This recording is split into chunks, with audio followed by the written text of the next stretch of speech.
Good time zone. And a happy birthday to all of those around the world.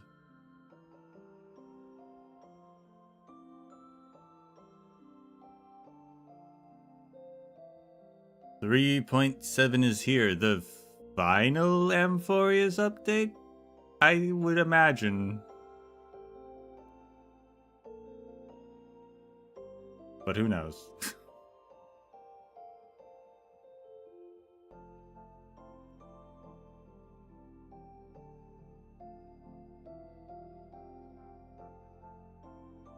Really? Final? I would imagine.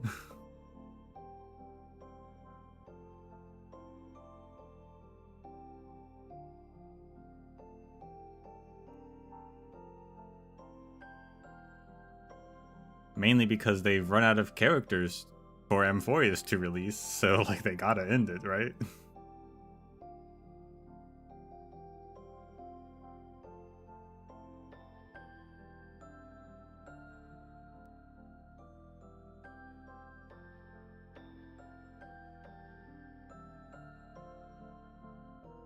As for Vector Breakthrough, yeah, I talked about that yesterday. I did beat it. With a lot of blood, sweat, and tears. And looking up at some strategies. And utilizing the U strategy.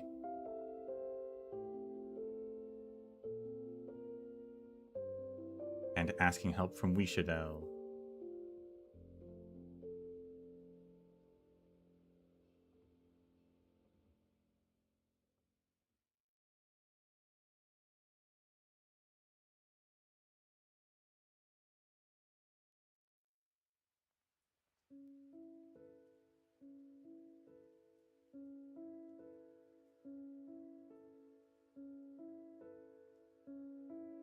Wishidel's enough? Well, Wishidel and like several healers to keep you alive.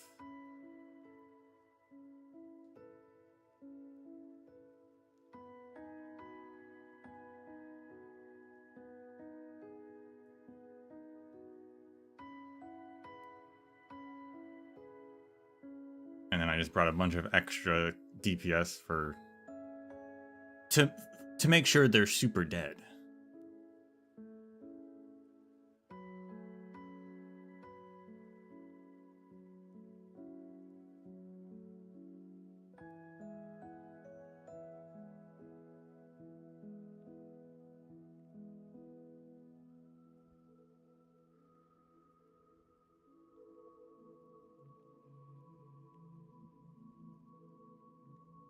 But yeah, we got 3.7. And before we begin,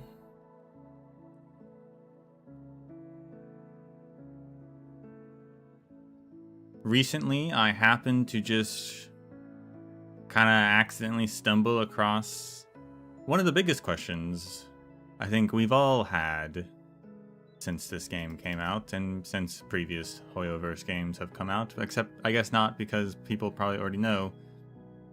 What the heck is a Honkai?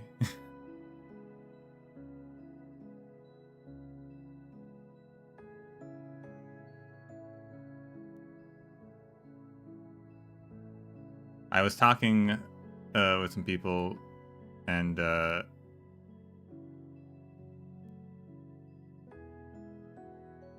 I brought up the imaginary tree, which is the big, like, oh, the universe is a tree, and all of the leaves and branches are different multiverse stuff. They talked about this in the game. Well, I happened to look up imaginary tree. I wanted to confirm that I knew what I was talking about.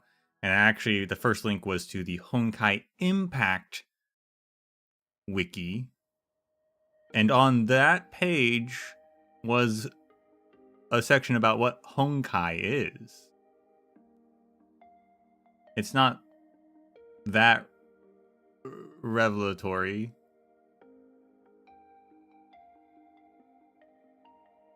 But apparently Honkai is just this franchise's name for the Great Filter, which I do love as a concept. If you don't know what the Great Filter is, it is a concept about how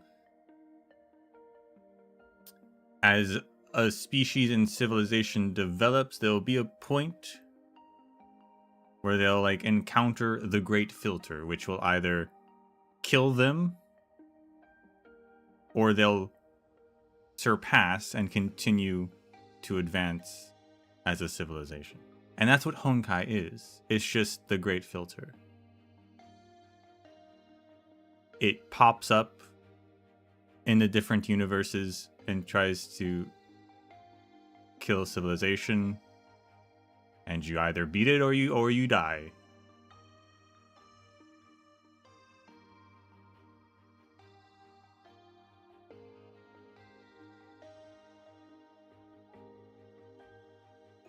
And I guess, I mean, and the real Great Filter is like, there's not like a specific thing that it is. It can just be anything that prevents and could cause the collapse of civilization. I guess Honkai is pretty much the same. So there's an original game called Gun Girl Z, I think, which is also Honkai like the second, because Honkai the third is the one that everyone knows. Like Gun Girl Z is like, I actually remember seeing it on like app stores a long time ago. Apparently, first of all, it's related and has like concepts in Honkai, but it's about like schoolgirls fighting zombies. Well, I guess the zombies are the Great Filter in that game, amongst other things, because apparently like a bunch of stuff happens that relates it to other Honkai stuff.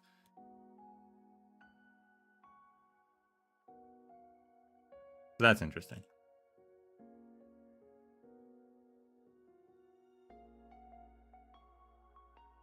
I don't know. So I guess Honkai Impact a Third has actually directly dealt with Honkai Star Rail. I guess we haven't gotten there yet, or maybe we are there and we don't realize it. I don't know if the destruction is Honkai. I don't know. But that answers that question. It's not actually a secret. You've played the other games, I guess. You know the answer.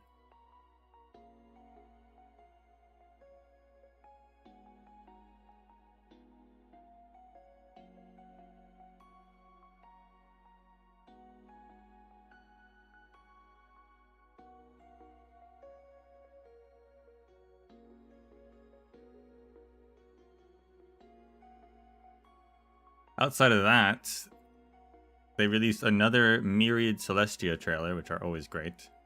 This one, are kind of funny because it answers, it gives an excuse to what I'm always saying, what I've been saying is like, man, we should have just gone to Lusaka. This place sucks. We should have just gone to Lusaka.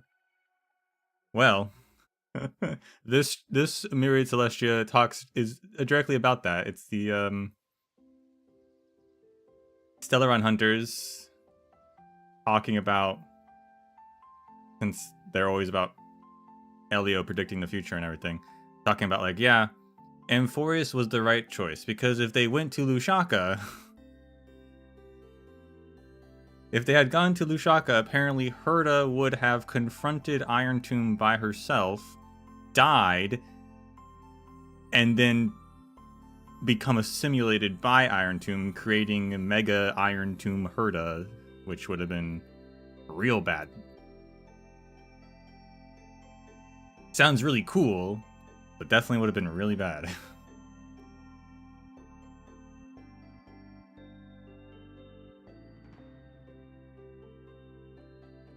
And also, if we had gone to the other location that no one remembers, because it's Lusaka, and then there was another one. The other one,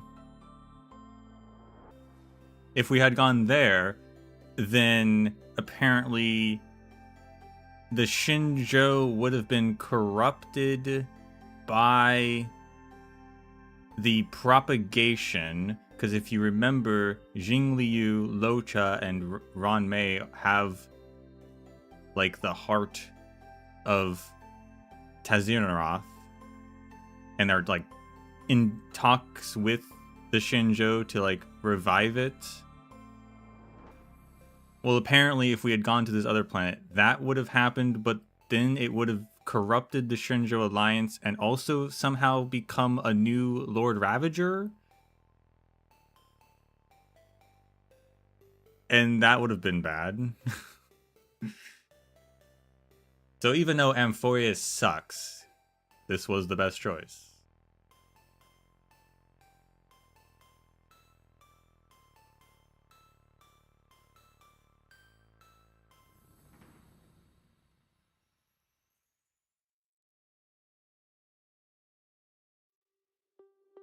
They're making things up now. I mean, technically, yes. Technically, they are just saying, that's definitely what would have happened, guys. This is why you had to go here.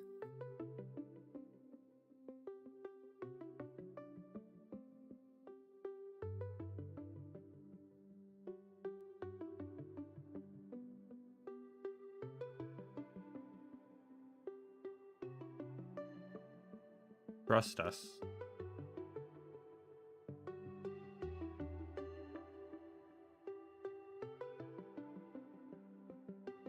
And everyone in the comments were like, see, all those Black Swan haters better shut up.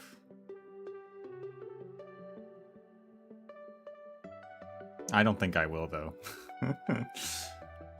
I guess Black Swan was right, but I still don't trust anyone from the Garden of Recollection.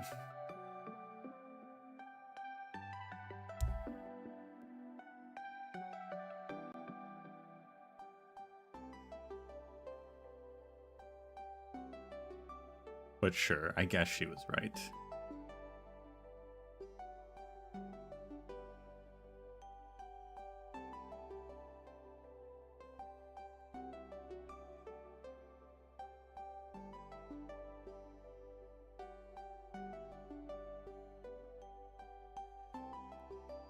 Other than that, I've played a few times recently to try and... Well, there's like a little event. There's a little like battle event, which is actually super easy. I did it in one, which I won't complain about. But I was also trying to farm to level up the new Don Hung because he's actually really useful. It gives me a new defender character since all my teams are using Gallagher as the support. And that's been running into problems when I have to use multiple teams and I don't have anyone else to support them. So Don Hung is actually pretty useful. But man, it's such a drag to level up characters in this game. Every time it happens, I'm like reminded just how absolutely terrible it is to do that. I really hate it, and it's part of the reason like I just dread actually getting any new character. There's a reason I never upgraded Cypher. There's a reason I haven't pulled on the gacha in so long.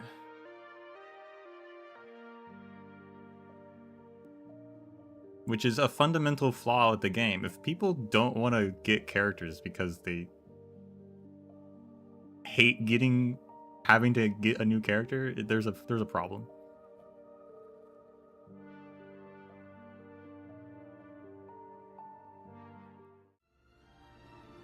Bam. We've got a slightly new loading start menu screen where it's pink.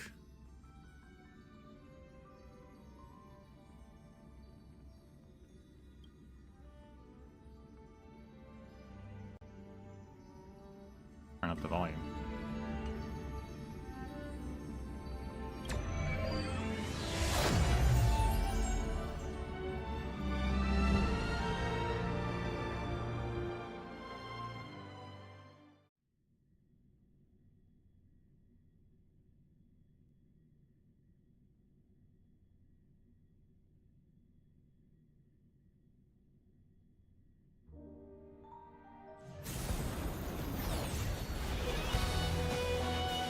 Getting a cutscene, huh? Please, guys. Go to warp. Yeah, please, guys, get the new character. Nah. I'm good.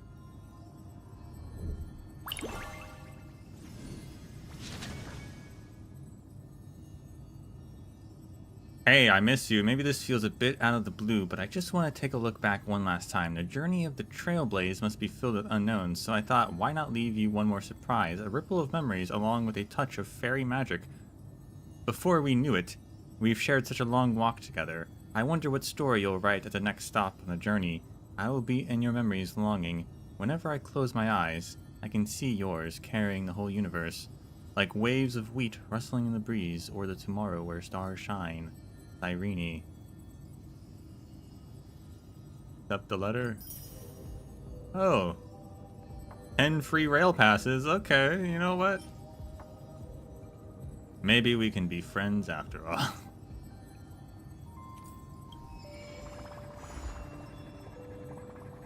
Watch later.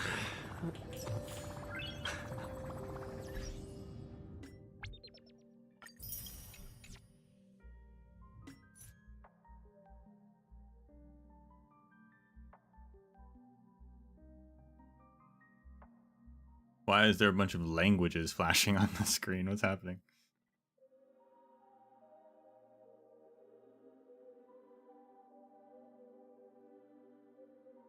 What is that one with the green background? Or I guess there's two like green ones, but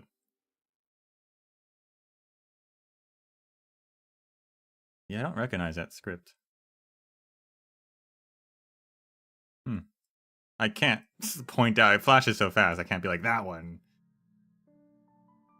It's the dark green one.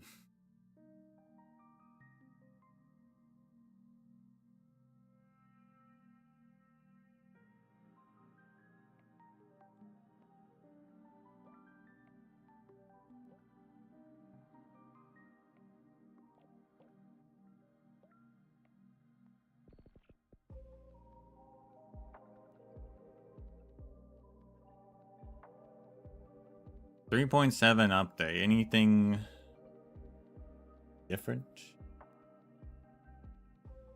Oh yeah, the Trailblazer has hats now. But like none of them are that great. They're just kind of goofy. They're not like aesthetically interesting. But hey, it's a step forward, I guess.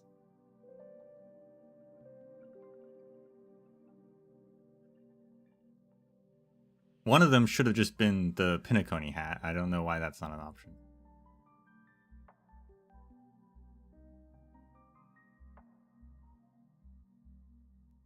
Or maybe it is, but they didn't. They were showing like 2 or 3 I saw online, but maybe there's more. Adjustments and optimizations.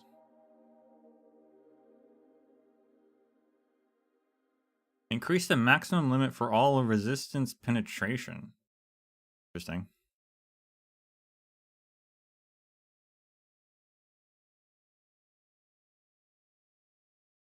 The point rewards update cycle for simulated universe has been adjusted. It will update every 2 weeks, alternating with Currency Wars, which is the new game, I guess.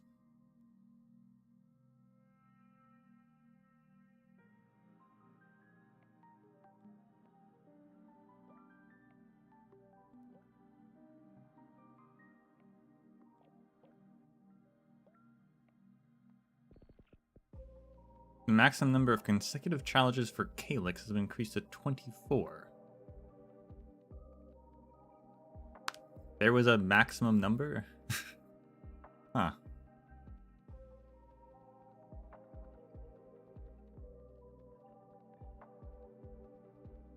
Oh, does it mean the, like, when you have that scroll bar?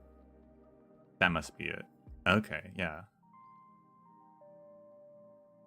24 is a lot then. Wow.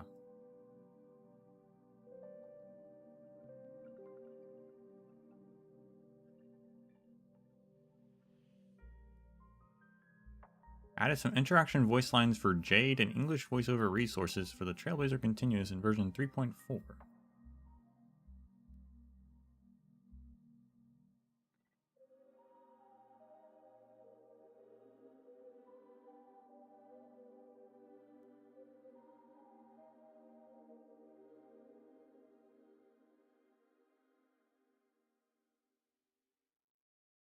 All right.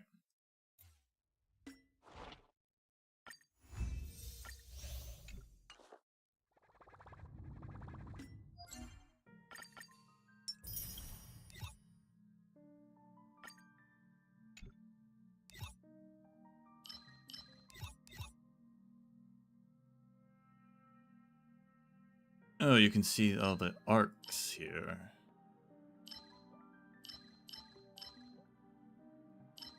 Cool.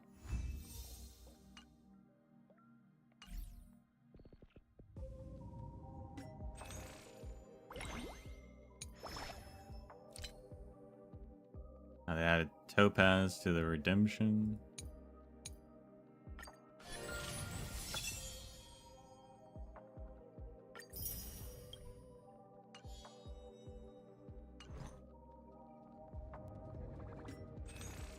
Any Eidolons? No. So besides Cyrene, they're also rerunning all of the Chrysos heirs over this update.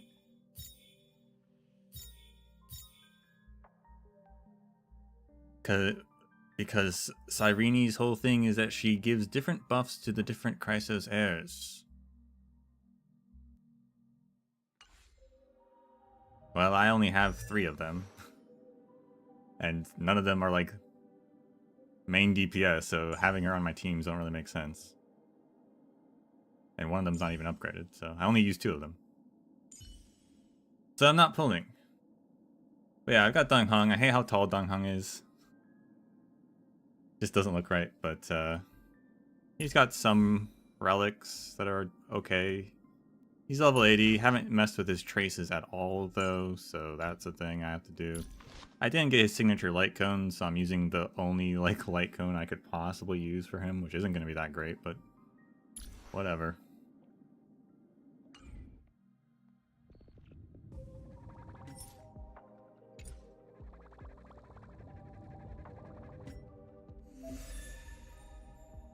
Conventional memoir has been included in the reward guide. You can view all past conventional memoir events. Oh. Tells me how much I've completed. Apparently I only completed 94% of Fate Stay Night event. Huh.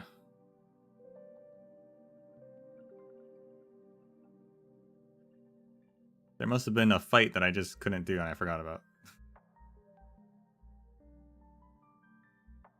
The Simulated Universe is at 50%. That's surprising.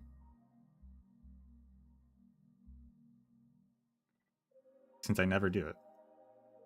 Everything else, I imagine, should be 100. Yep. Although I'm surprised Luminary War Dance is 100. Oh no, I did do all of it. I just didn't do the achievement because I can't do the achievement. Impossible.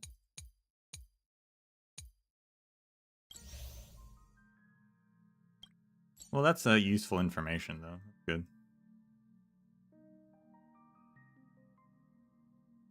I also tell you about how long it should take. That's interesting. Man, Foxy and Tail, 5 hours. That was a long one. Wow. There's actually never been a longer event, apparently.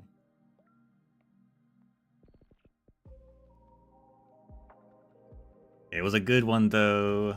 The ghost hunting gang. After claiming this, you can exchange for a 5-star topaz. For probably other people, I would imagine. Yeah, or anyone else.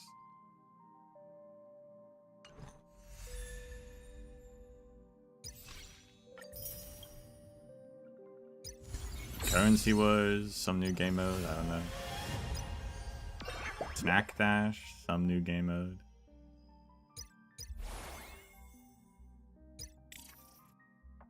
Relic Recon. Double clicking's already screwing me over. Relic Recon something, I don't know. What is this? A mysterious collection vault in the Herta space station has opened its doors to you. You can obtain limited time access cards by completing missions. Guarantee a 5-star plus 15 relic with 4 initial substats. Oh, okay. Every 8 box openings will trigger 1 guaranteed box. Relics from the guaranteed box will include one of the target character's system recommended main stats or 2 or more effective subsidiary stats.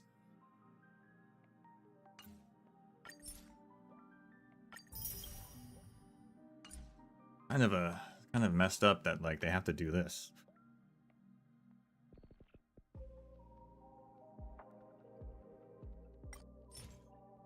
I can choose a character though.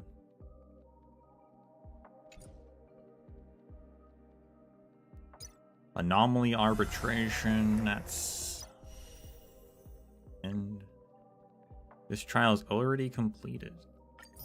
Wow. Why? Why was that one completed? I've done all of these. Huh.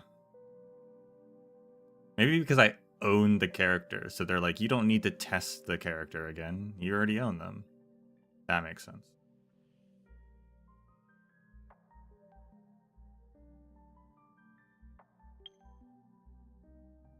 Anyway, Cyrene, she's Frost, because of course. Remembrance. Buffs Chrysos heirs. And I don't know what else she does.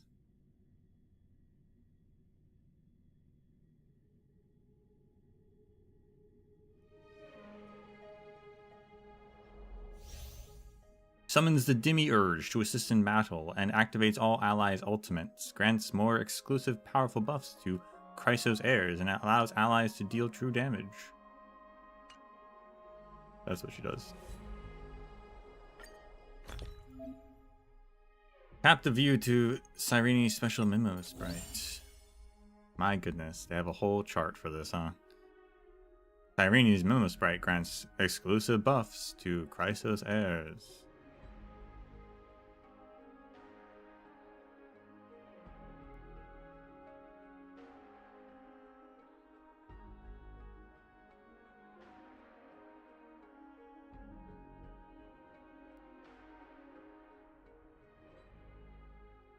Why is there...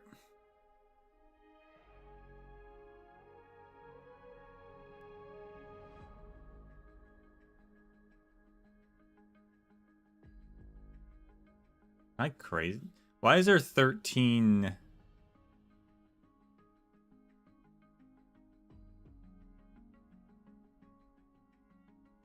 Chrysos heirs, not including Cyrene? Because there's only 12 titans. Oh, Phynon. No. No, because Phynon should be technically world-bearing. It's because, okay, it's because we are also Ornyx, but also Everknights here. That's why. That's why. That's why. Okay. Because there's... Because we're here, and we were Ornyx and also world-bearing.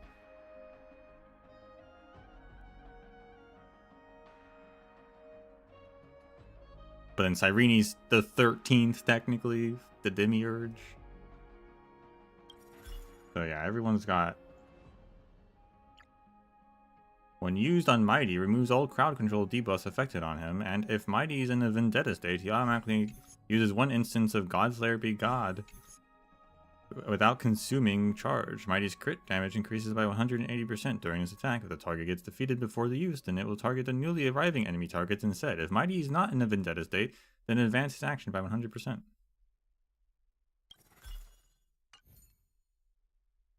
A bit complicated. Gains Recollection to deal minor ice damage. Gains Recollection to deal ice damage to all enemies. Grants Recollection and deploys a zone. Additionally deals 2 damage after all allied targets deal damage. Summons the Demiurge, causing it to immediately gain 1 extra turn and activate all teammates' ultimates. Then enters the Ripple of Past Revelry state and enhances basic attack. Increases Cyrene's and Demiurge's crit rate and deploys the zone effect from skill with no duration limit. When combat begins or after Cyrene takes action, teammates and their mimic sprites gain Future. When allied targets with Future take action, Cyrene gains Recollection. While Cyrene is on the field, increases damage dealt by all targets. Creates a special dimension around the target. Enemies within this dimension enter this moment forever state, while allied characters within the dimension have increased movement speed. After entering combat, deploys Skill Zone. And she has a bow, because... Of course. Turn over this eternal page. Using Cyrene's technique boosts all enemy or all teammates' action speed. After entering combat, deploys the zone. Yeah. A gazebo.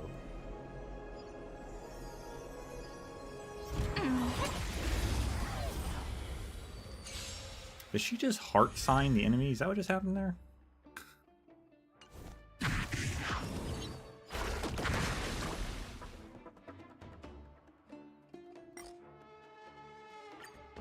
Interest. Well, okay, it's Eevee is the memo sprite. Or is Eevee March's Everknights? It must be Everknights. No rush. Emptying your mind is a good way to relax as well. Crisis averted. Fill me the with things. All energized. May this faint dispel the gloom, destroy the skies.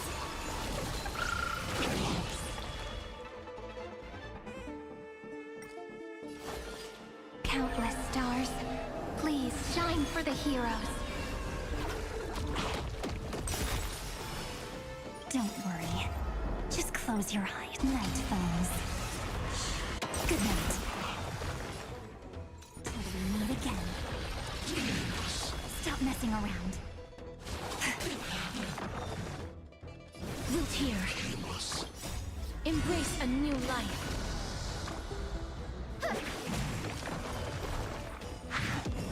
Guide with the Rainbow Bridge. Have some sunshine.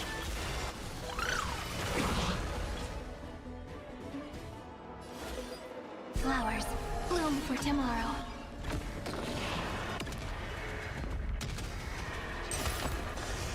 Not thinking of running, are you? Have some fun. Rise and shine. Use the ultimate to summon the Demiurge. Memories ripples are waiting to be kissed awake by a shooting star. I have to press space to use. Oh my goodness. Remember me with love. In that beautiful tomorrow. I did not give her that ring. Oh, and then I choose who to buff. Interesting.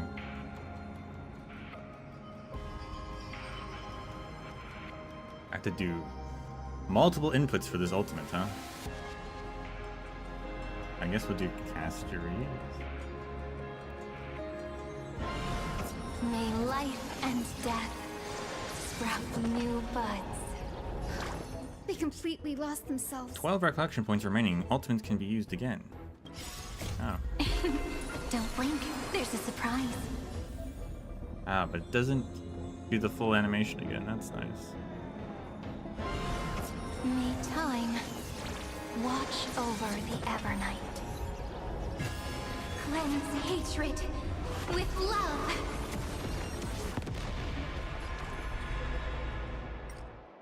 May this faint dispel the gloom, restore the skies. Thanks.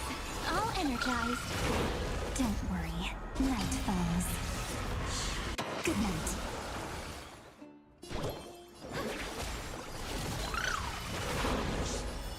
Till we meet again. Prepared to awaken the... Take the answer. Again. Rise and shine.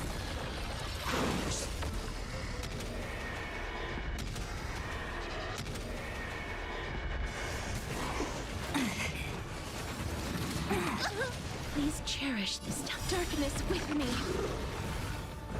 That's mean. The future is bright.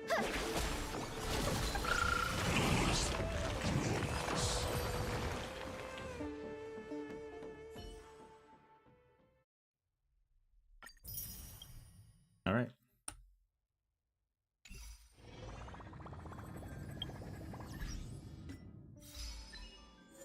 In a single battle, have 3 allies obtain poems from Zyrene.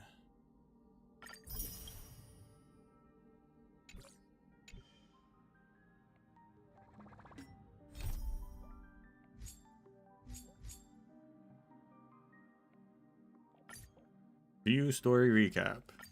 As I bid farewell to high ceilings at the vortex of Genesis, I noticed something strange about the time core flame, and was immediately dragged into the Memoria tide of oblivion by Evernight.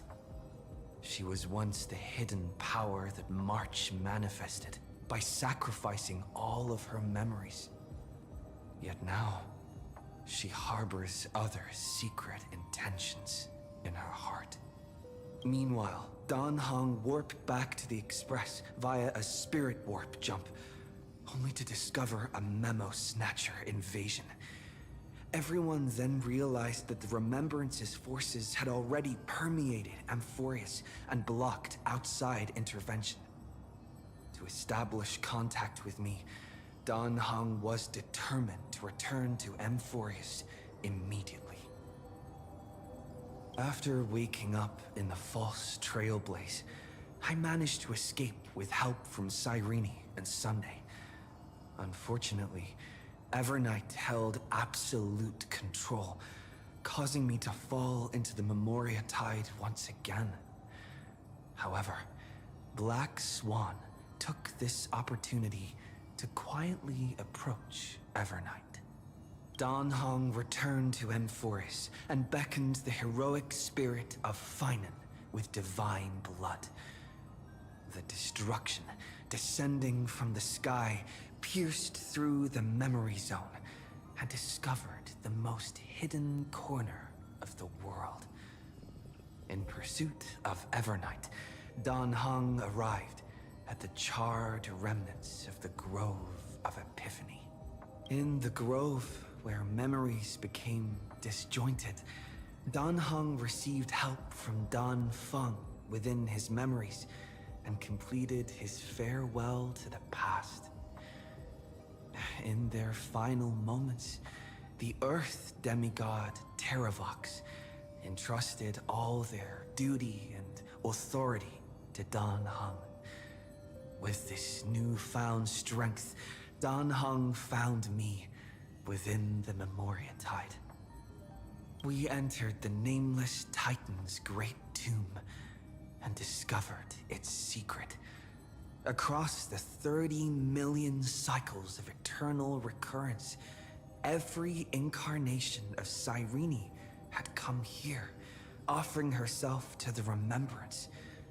With Black Swan's help, we found Evernight in the depths of the great tomb. When all seemed lost, Evernight was captured by March's camera and trapped within the memory maze of Ides Elysiae. After several lengthy conversations, March and Evernight reached an agreement. Evernight returned March's memories, and March finally returned to our side. With every condition for the Era Nova fulfilled, we returned to the depths of the Great Tomb and initiated the final Era Nova ceremony.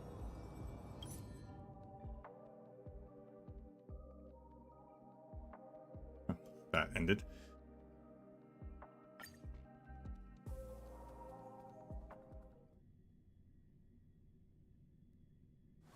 It's still early. Where to now? Oh, she's already in this floor? Okay.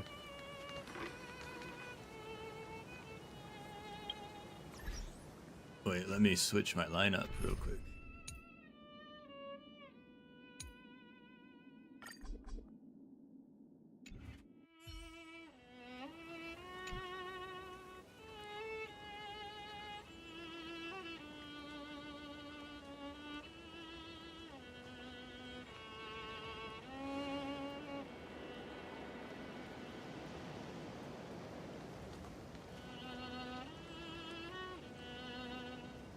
This view hasn't changed at all, has it?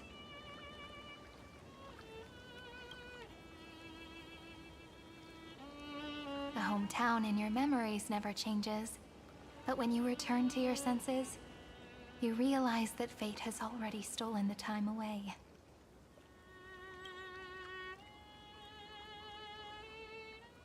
Welcome to the Trail of Genesis, friend.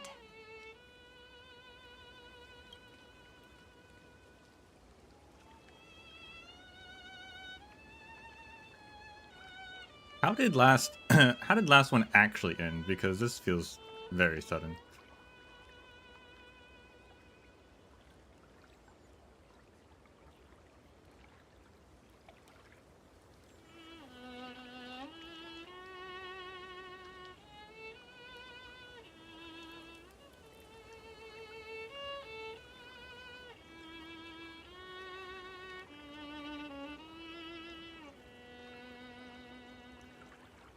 Let me see.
Alright, so we summoned...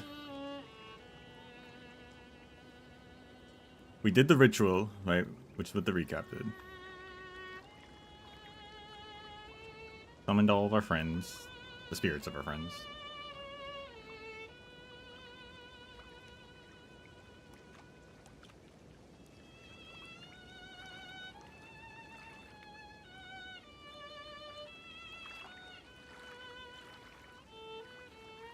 There's a cutscene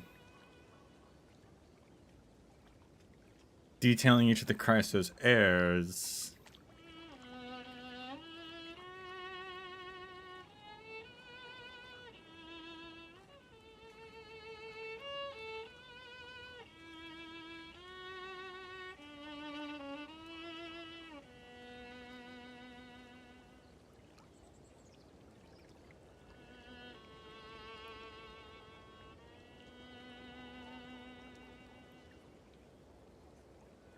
And then after that, we did transition back to ID's Elysiae.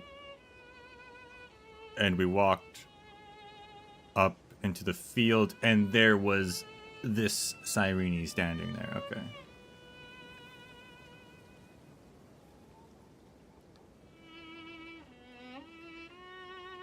And that's where it ended. Okay. So...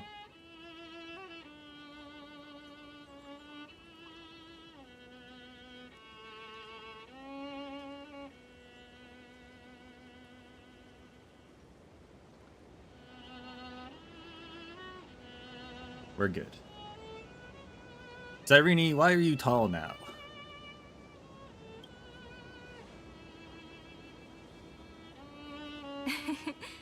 Seems like the weight of memories from 30 million cycles really made me grow up.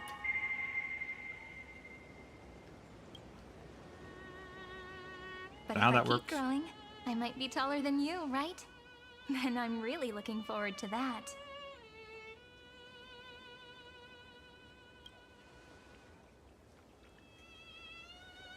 Before you arrived, I kept wondering, beyond the veil of ID Ciliciae, what kind of Amphorius is being born?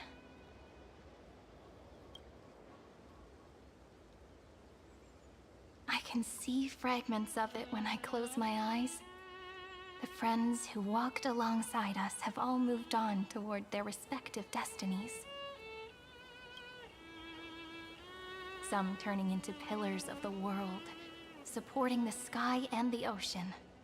Others sowing reason, laying down the law, and with gentle hands lifting newborns into the light. Death and strife are no longer feared by people, and trickery has become the innocent games of children. All beings living ordinary and peaceful lives, within the net woven by romance and passage. There's no black tide, no flame chase, and no destruction. The world on the other side of the sea is one bathed in sunlight.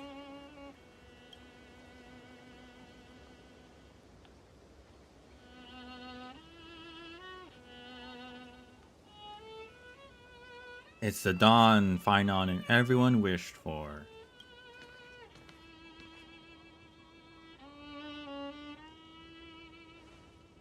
Like a happy and carefree childhood, the era Chrysia in this cycle will last for millennia, until it reaches the moment decided by the prophecy.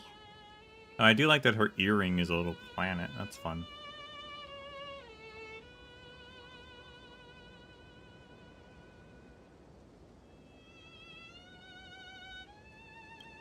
Light calendar 4931, month of freedom, the moment belonging to world bearing.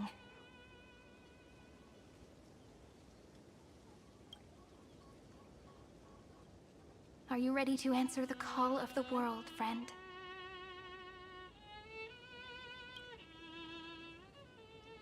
Then go, and pen the Throne of Worlds' first stroke. For this world, made from countless wishes. You say that, But it's gonna be ages till we reach light calendar 4931. I can make use of the crevices of time. But surely you and Don Hung won't have to wait around for a few thousand years, right? That won't be necessary. We can simply sleep, and the chronocognitive anchor will wake us up. Didn't expect you to be here. We've both become a part of the New World ages ago. You're the last slowpoke. Our consciousnesses can converse with each other across the heavens and the earth, possibly due to the influence of the Trailblaze. I am now connected with this earth, and I can feel the breath of every mountain range. I see that the tallest among them is named Akama, and the form of the holy city is already taking shape. In other words, your stage is almost set. Do you want to take a leaf out of Kefali's book and make some prophecies before your nap? But we're not the only ones who have changed. The chronocognitive anchor just transmitted a message stating that Iron Tomb has reacted to the Aranova. The moment when our friend bore the weight of 30 million cycles of memories.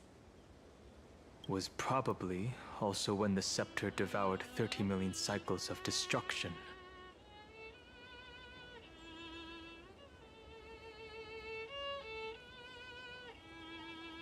I mean, it's bound to happen. You know, you don't have to shoulder this world all on your own. After someone boards the Express, the word alone ceases to exist.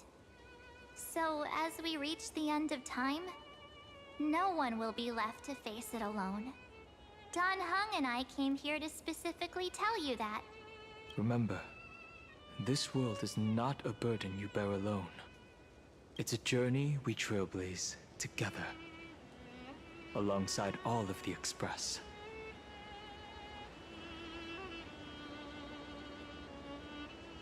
Thanks, guys. All right. It's time for Don Hung and me to go have a super long nap. Look after this world for us. The road ahead is long, but we'll be waiting for you at the end. We'll definitely meet again. Let's take one more look at the other side of the sea before we set off.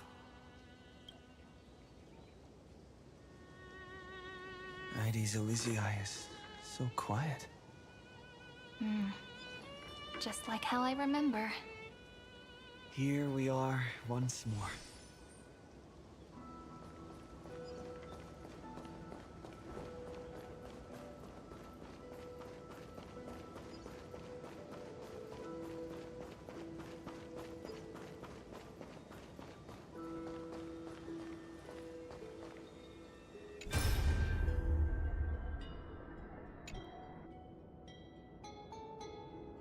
Fancy meeting you here again, brave little trailblazing gray bird. Oh, it's Evernight, Evernight. You can tell because she has that little symbol after her text.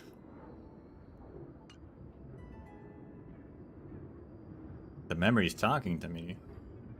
Surprised, are you? The gentle breeze of Ides Elysiae shouldn't have pulled your heartstrings so taut. Relax. Don't forget, I've already fulfilled my promise and regressed into the eternal night. Our meeting now, and the words I'm about to share, are fragments of farewell that I left behind in advance. What an unexpected plan. As someone once said, fight fire with fire. Or your plan was rather splendid too, wasn't it?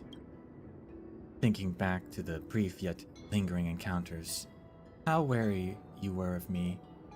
We never even had the time for proper farewell, did we? That can't be helped. The role I'm playing isn't exactly likable. If I left without saying goodbye, wouldn't you hold a grudge against me forever? So for one final time, I decided to stir up a few of your pleasant memories. Think back to when you left Ides Elysiae, back to the beginning of the flame chase. Your journey has been exceptionally smooth. After all, the people of the flame chase journey believed in a prophecy of Ornyx, and were convinced a deliverer from beyond the sky would descend upon Amphorius.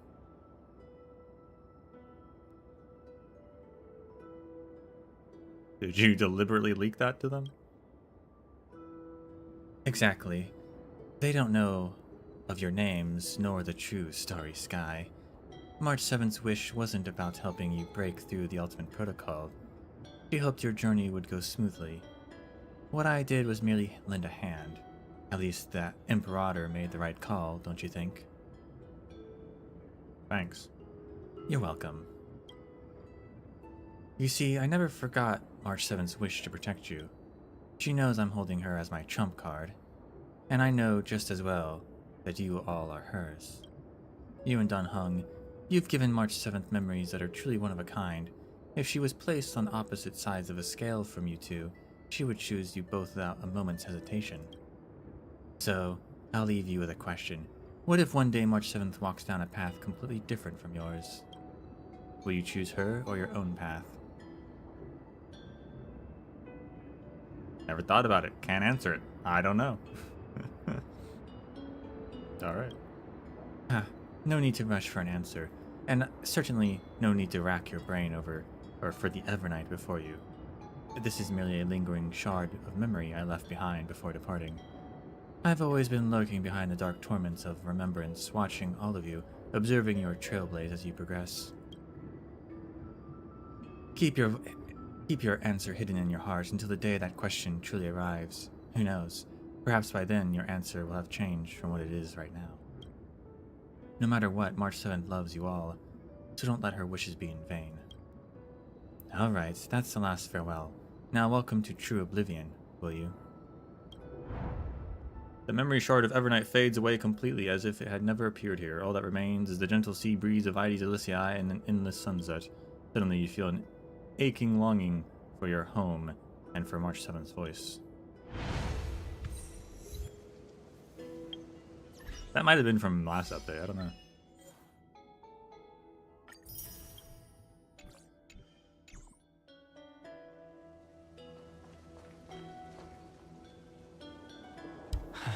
The scent of the black tide is now completely calm. At last, the starting point of 30 million cycles is finally welcomed. Its first end. And the final end, right? I can't hear his voice. There are no flowers there that bloom for him. Nor is there a star that is his. Finan is the only one who didn't reach the new world. Rip.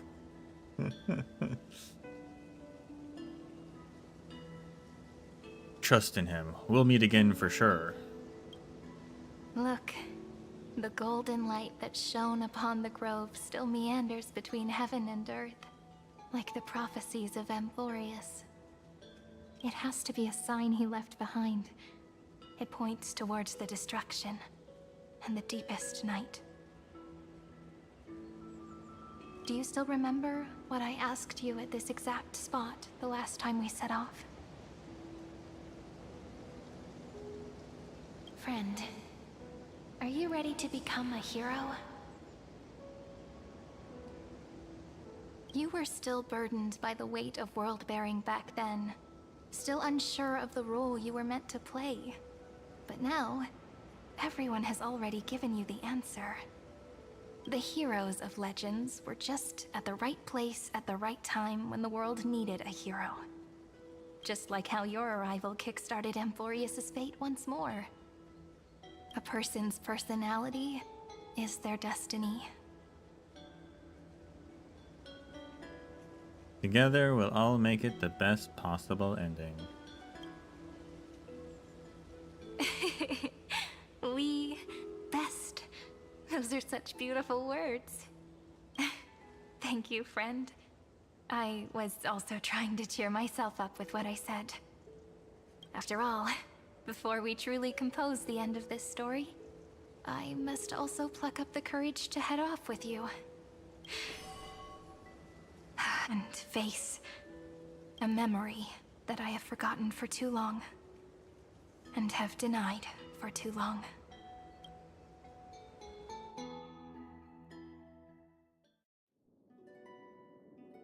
It's so dark.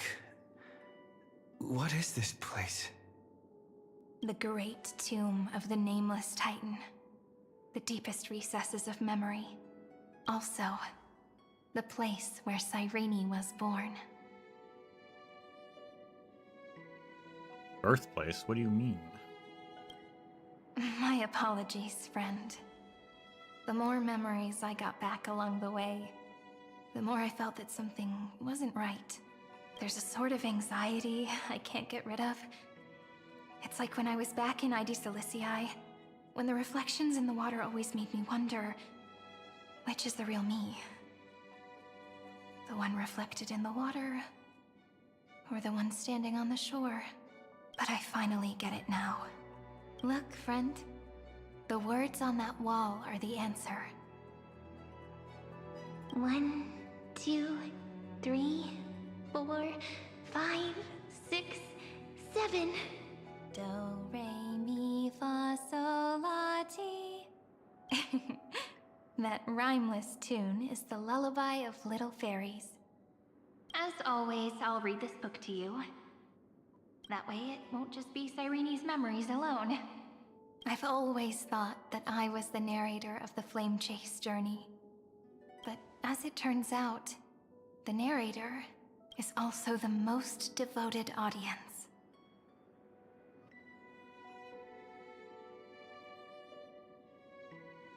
What do you mean? At the moment of Aranova, I was enveloped by the texture of memories. Within the glistening crystal, I saw countless Cyrenes, as well as countless versions of me.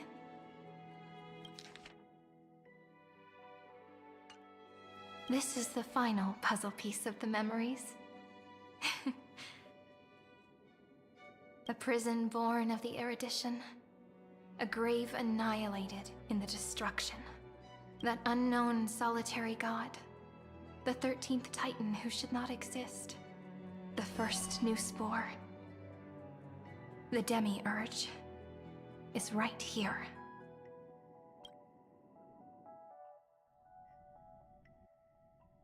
Meanwhile, back on the Express.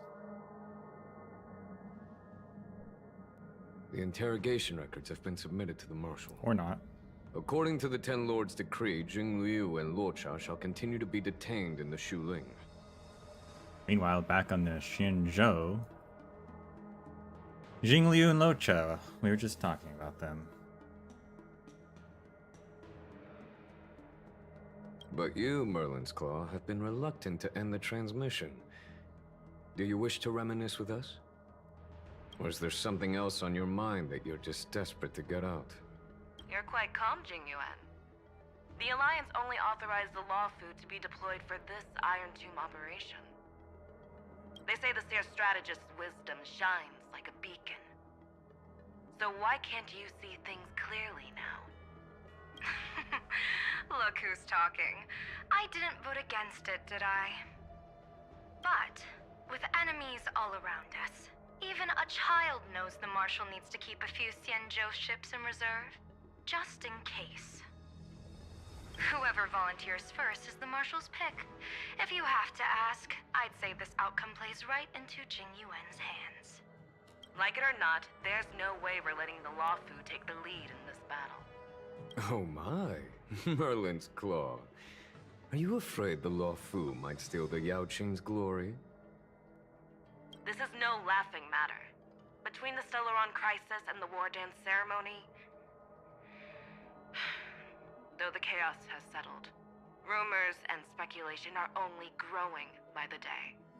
With Elder Huaiyan around, those with ulterior motives won't be able to stir up any trouble. But once the Law Fu gets their hands on the golden blood, it'll be a whole different story. With the kind of person Jing Liu is, and her connection to you, I don't need to spell it out. There are countless ways this could be spun into something bigger. You're overthinking it, General Fei Shao. When I volunteered for this task, I never expected unanimous support from the Alliance anyway. The Law Fu will seize the Golden Blood and redeem itself. That'll be our first win. Then we'll leverage this Golden Blood in the negotiations. Our second win. These 2 wins for the Law Fu will make all 3 of us happy. And that'll be our third win. Look, if this were a Skyfaring Commission deal, we'd be rolling in money, wouldn't we?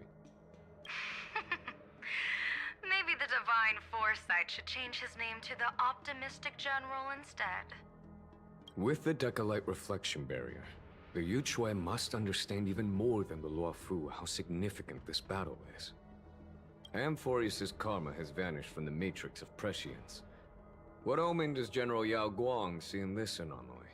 In divination studies, we call this an empty fortune. It involves the eons and is thus beyond what mere mortals can comprehend. Your explanation isn't any clearer than Lady Fu's.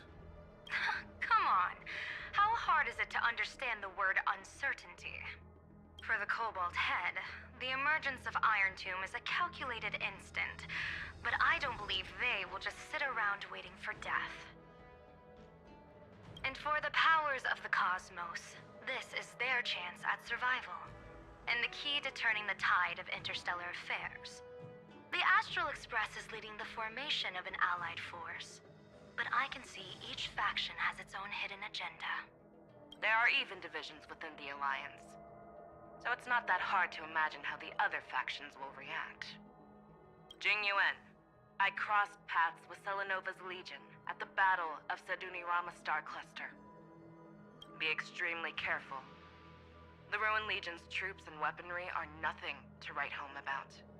The IPC, even the denizens of Abundance, could take them on. However, while Void Rangers are just expendable pawns of the destruction, the real wild cards are... The Lord Ravagers. Indeed. Nanook's emanators are also their weapons to burn down the paths. I'm afraid conventional military tactics and strategies will be useless against them.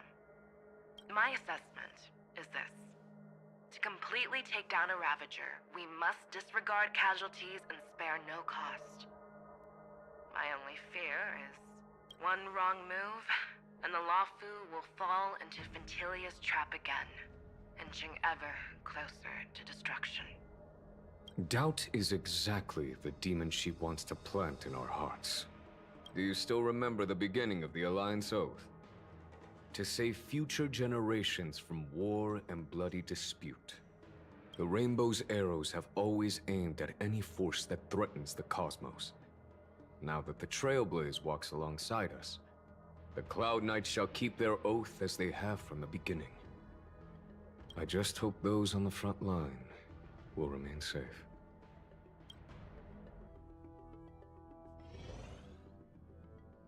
The chronocognitive anchor is sending a signal. Everyone, time to move out.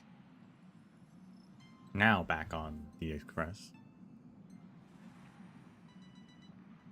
So it seemed like they were like, yeah, like a lot of stuff has been happening to the Luofu recently, and I think they mentioned before that there was people whispering like, is Jing Yuan like in on it? Should we trust him? So now they're like, well, Luofu, maybe you shouldn't lead the battle and get the Golden Blood because that's just going to potentially cause further problems. But he says it's a good thing. I'm not sure exactly what his plans are for that.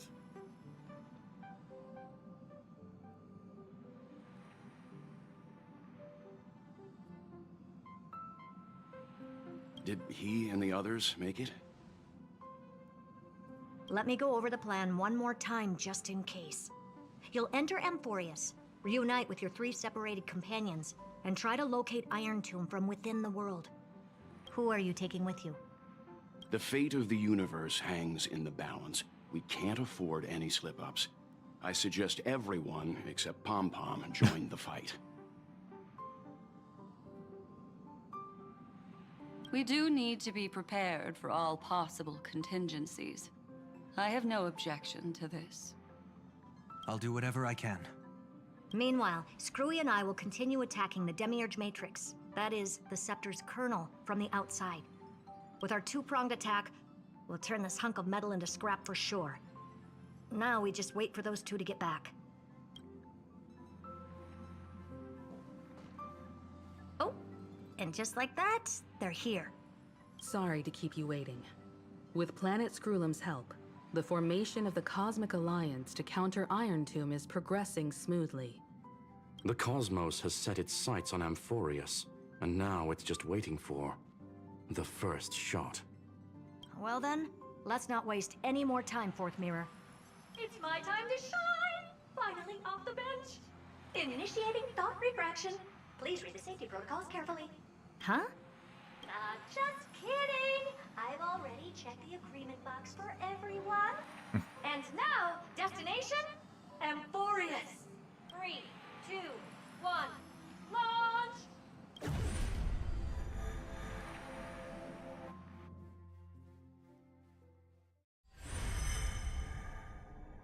The flow of Memoria is so heavy here. Unlike Panagoni's dreamscape, this place has built up a true epic measured in millennia. The vortex of Genesis, where all myths begin and end. And in this new world created by the Nameless, the infinite cycles have been broken. Let's set up the Trailblaze beacon and establish contact with the outside world. I'll leave it to you then. It'd be better for me to not show myself in front of the Garden of Recollection. And, Mr. Sunday, you probably shouldn't show yourself either. Agreed. The Astral Express has landed. If you receive this message, please respond immediately. Over. This is the Cianjo Alliance. Communications normal. Interastral Peace Corporation. Communications normal. No response from the Galaxy Rangers. Not surprising. But I didn't expect the family to also stay silent at such a critical moment. That's a pretty blatant disregard from the family for Penacony's independent director, I'd say. Long time no see, Miss Himiko. It's been quite a while, Madam Jade. The significance of this battle rivals that of the campaign against Zulo.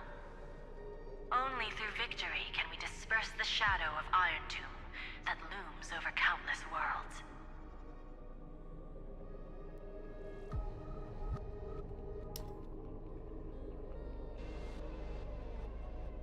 The 10 Stonehearts shall spare no effort for such a grand mission for the preservation. Madam Jade led the Intelligentsia Guild in conducting specialized research on Iron Tomb's past activities. The bad news is, the collapse of the Erudition won't just affect inorganic beings. You mean Iron Tomb can infect organic life too? Yeah. Well, the good news is, so far, its effects on organic life are under control. The infection progresses slowly, and the resulting neuropathy is non-fatal. In any case, the IPC can guarantee targeted vaccine coverage within 48 system hours in all star zones within the medical system. What about other star zones? At a time like this, are the followers of the Firmament Arbiters still trying to make a profit? Yeah. I remember you, Master Diviner. Your performance during the Third Denizens of Abundance War was quite impressive. Please rest assured, all worlds can purchase vaccines from the IPC with a humanitarian discount. That's the current policy at the very least.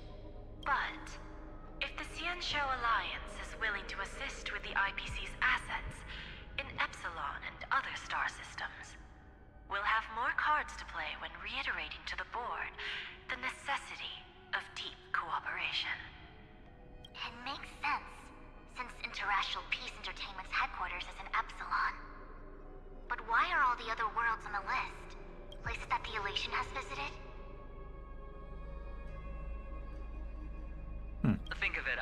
long-term investment. Please understand that everyone at Pier Point is swamped with Iron Tomb work, especially the marketing development department. At this rate, even the 10 Stonehearts can only do so much. Having some assistance from the Alliance would surely benefit the entire cosmos. Wouldn't you agree? As an old Xianzhou saying goes, those who succeed should help all under heaven. Your proposal must be decided on by the 7 Arbiter Generals. I'm just here to relay the message. In times of crisis, the Luofu will not hesitate to help those in need.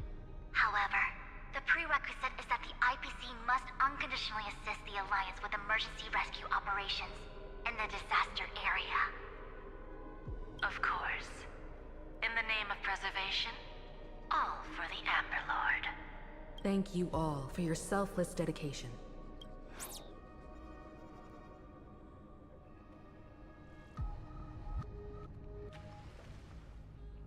It's clear that each party still has qualms about everything. The clash between destruction and erudition isn't just about the fate of the cosmos. It's a moment for all factions to reshuffle their cards. You can never be too careful when battling a Lord Ravager. All are equal in matters of life and death. In any case, we can only hope for the best in all that's to come. It's about time we dive into the vortex and see what Amphorius looks like on the inside. I wonder where he and the others are right now.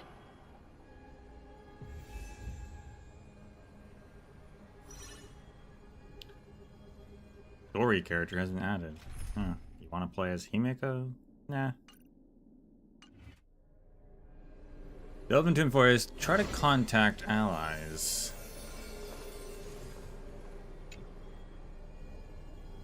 The chronocognitive anchor receives a contact request. You try to respond. Hello? How's the signal? Can you hear us? Wow, it's Eurillo and Topaz. Ah, we're through! I can see the video feed. Everything's working perfectly. Miss Bronya? Miss Serval? What a surprise. It's been a while. We've already heard from Miss Topaz about the Iron Tomb operation. She made a special trip to deliver the vaccine to Belobog. I can't believe the Express crew is at the eye of that storm. Is everything going smoothly? Don't worry, we're still following the plan step by step. How's the situation in Belobog? Eurillo 6 is located on the outskirts of the preservation barricade. While it won't bear the brunt of the first wave, there's still a risk from the aftershocks. That kid Japard and Pela are busy organizing the Silvermane guards, having them consolidate their lines and dig trenches. Zila and Lynx just got back from the Geomarrow vein production chain. Hey, do you want to say something to them? That would be unnecessary. It'll only shake their morale. Just tell them to stay safe.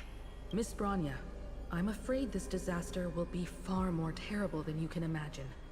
Please, be sure to follow Miss Topaz's instructions and make thorough preparations. Of course.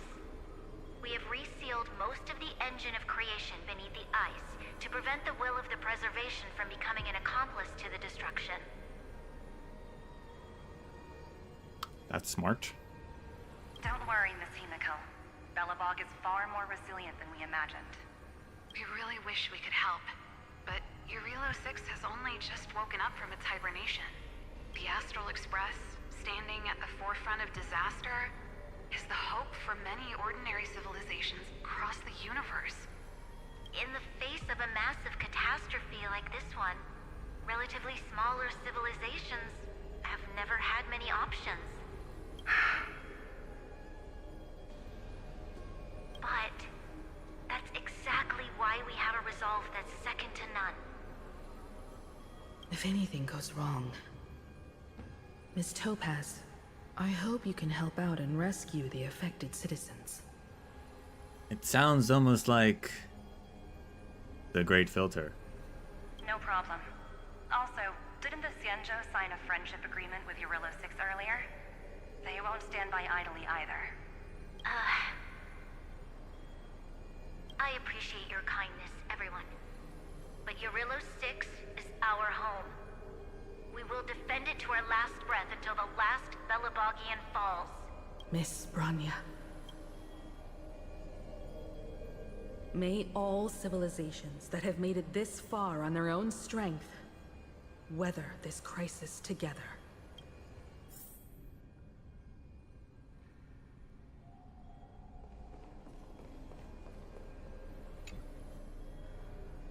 You activate the anchor, attempting to contact the Shinjo Alliance. Good news, Miss Himiko. The 7 Arbiter Generals have reconsidered the current situation, and I'm here to relay their message. Officially, the Alliance's combat forces will still be limited to the Luofu, but the Yaoqing has also been deployed in the surrounding war zone as a contingency. Words cannot express our gratitude. Getting the Hunt to agree on sending troops must have taken quite some effort from General Jing Yuan. The Luofu already considers the Express an important ally. We also have no intention of hiding the fact that there is indeed something the Xianzhou seeks from this Iron Tomb operation. But this time, the Marshal herself decided to send out troops. With a formidable enemy before us, the Alliance has no reason to back down, nor will we be content to take a back seat. If we can stand together with civilizations across the universe to overcome this crisis, then we must do so, even at the cost of our own lives. The Alliance truly embodies the principle of righteousness. It's fortunate that the cosmos has great heroes like you. You're too kind. As for that Jade Abacus of Allying Oath, you can save it for when you're in more dire need.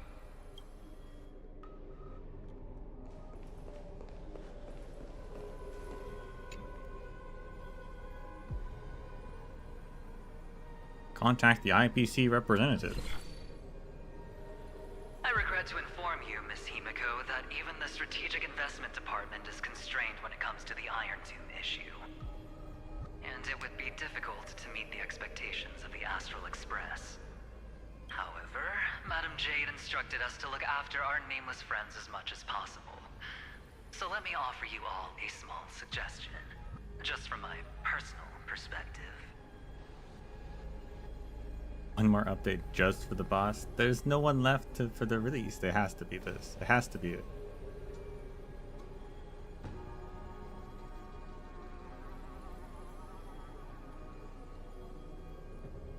Other departments at the IBC might also take this opportunity to extend an olive branch to you.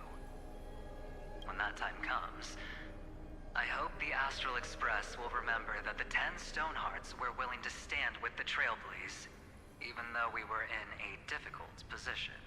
And more importantly, we were the only ones willing to do so. Sounds like a threat, doesn't it? But trust me, every word comes straight from the heart. Has the internal conflict within the IPC really gotten this bad? Everyone knows about the bad blood between Diamond and Oswaldo. At least until now, they've had an uneasy truce.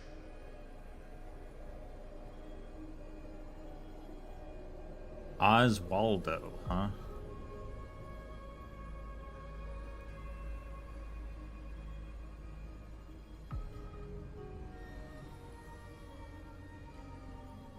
Oswaldo is the head of marketing. Okay.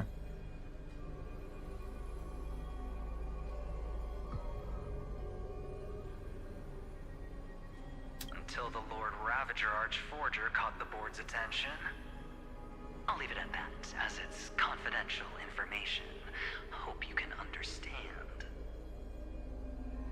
I understand. Our immediate priority is to address the Iron Tomb crisis. Let's hope for success from the start. This might help ease everyone's pressing concerns.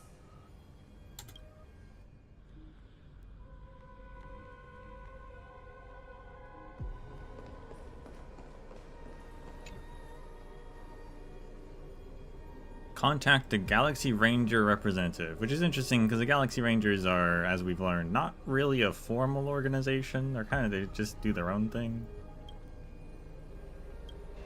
Which makes sense why there's no response. Of course. I would never know the Ranger's comings and goings.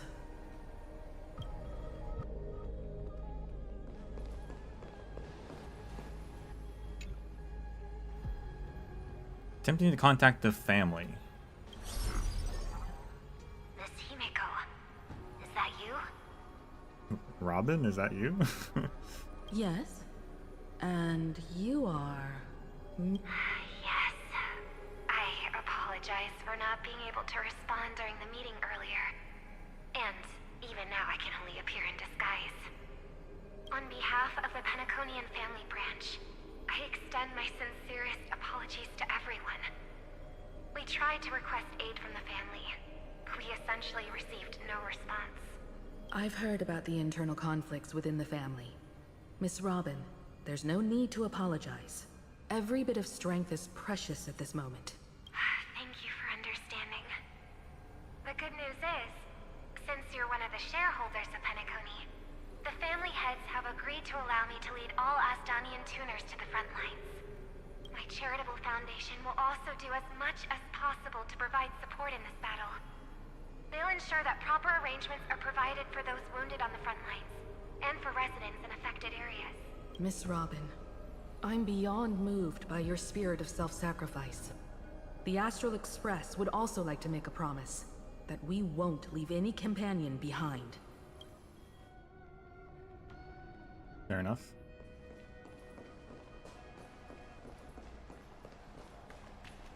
Go to Akama.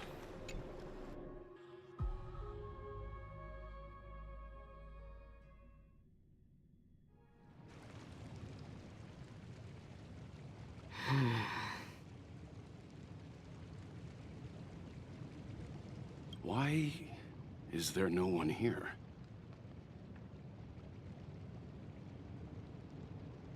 Because they died.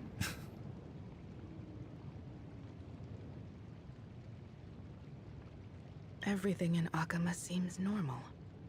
The new world was enjoying peaceful times not long ago. It seems it was even more recent than not long ago, Miss Himiko. The fruit on the table is freshly cut, and the bath temperature is just right. The remembrance tells me this place was bustling with people just moments ago. It's as if everyone vanished in an instant. Could this be Xandar's doing? Unlikely. He's still under the surveillance of those two geniuses. Could it be some kind of local custom? A custom that makes an entire city fall silent in an instant. Pardon my frankness, Mr. Yang, but this reminds me of some unsettling rumors about the Harmony. Complete silence is often the prelude to divine intervention.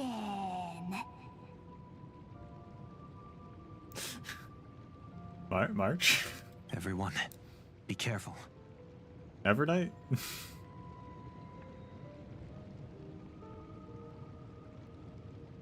That was a quite out of character line.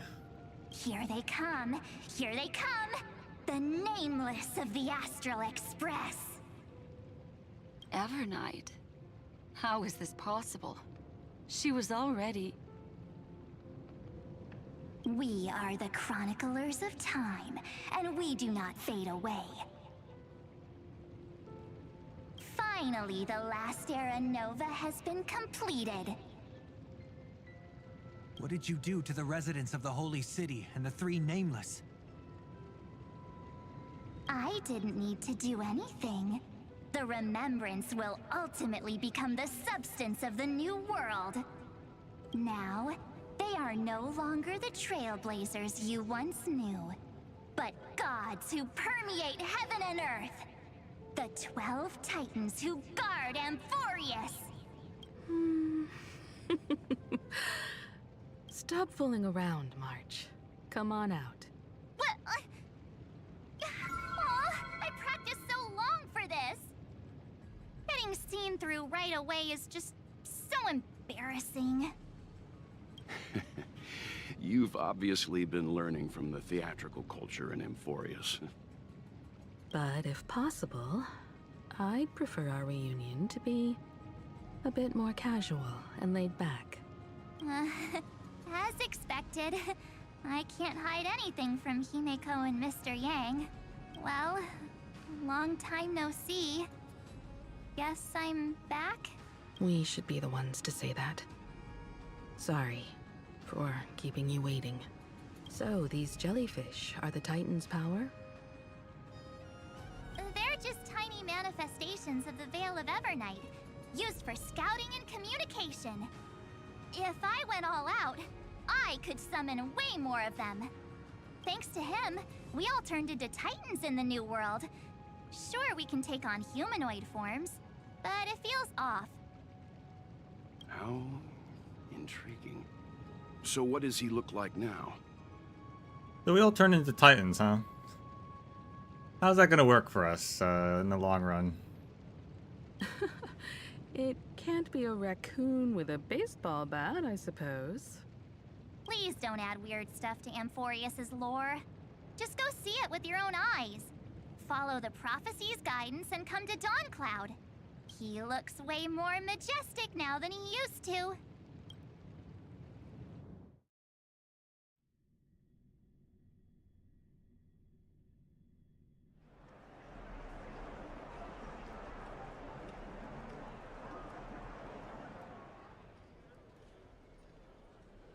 Unbelievable.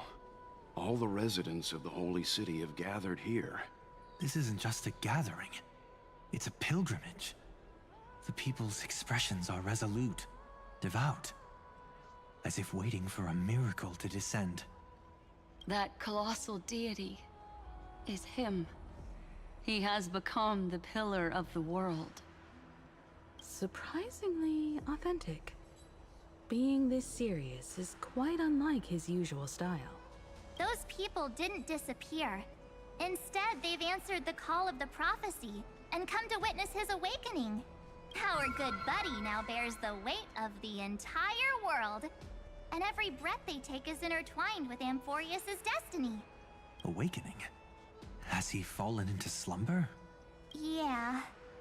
After all, with such a huge time dilation between inside and outside the scepter, this was the only way we could wait for everyone. Time watches over yesterday. Earth guards today. And when the Trailblaze steps into Amphorius once more, the slumbering deliverer shall awaken, and then bring the prophecy of tomorrow to this world. Come on, everyone. Let's get closer to him. Watch how the world-bearing prophecy changes this world.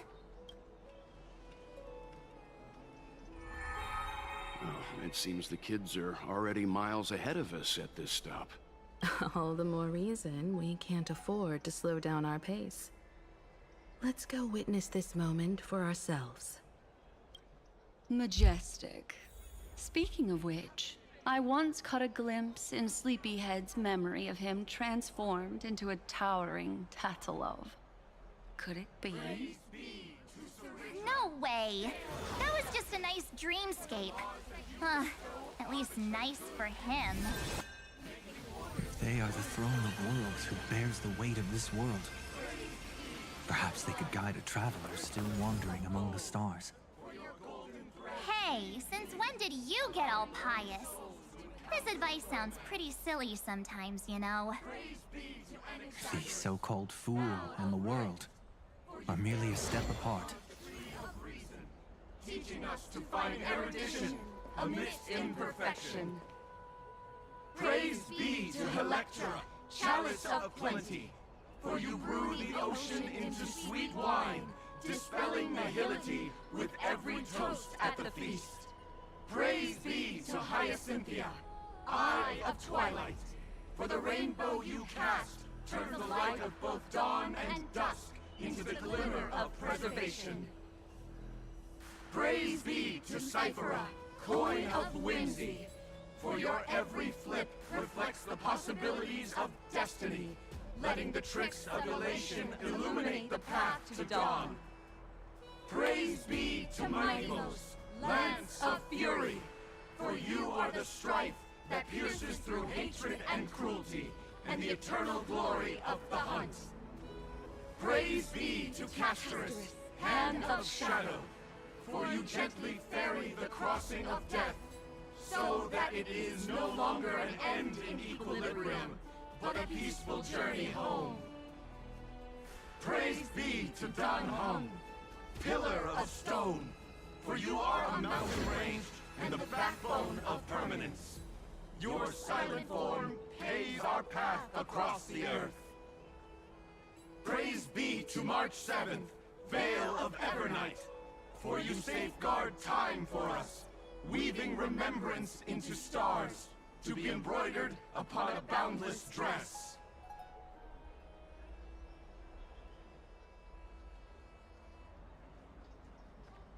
So they worship everyone now equally, and they all recognize their paths as well.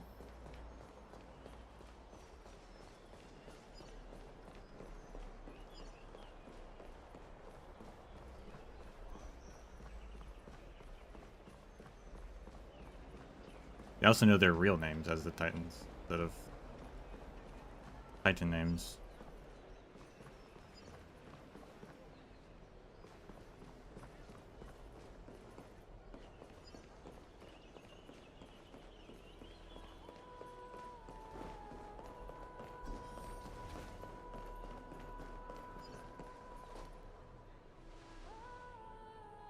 Citizens, behold! Our last Titan! Serena? The world-bearing deliverer is about to awaken! That's awesome, actually. Oh, ancient god! Your loyal subjects, bewildered followers, and fearless comrades in arms have all knelt before your throne. Serena was the little girl we took to hear Kefli, and then had the guard. The guard was like pretending to be Kefli, and first she was like a street rat that we helped, and then we took her to Kefli, and there was like 3 different quests with her throughout the whole thing. And now she's an adult leading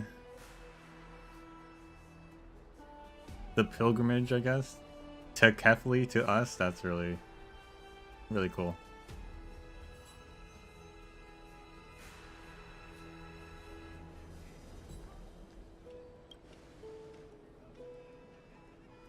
Awaken from your eternal slumber and bestow upon the world your divine prophecy!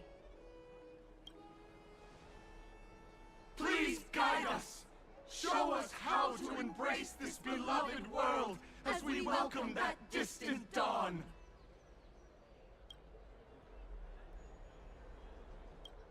To walk the path of a mortal as a god, or to bear a divine burden as a mortal.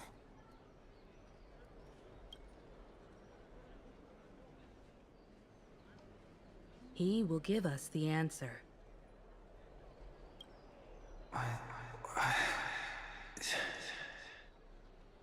But I am not the deliverer. Rather, I am the Nameless, who dwells among mortals.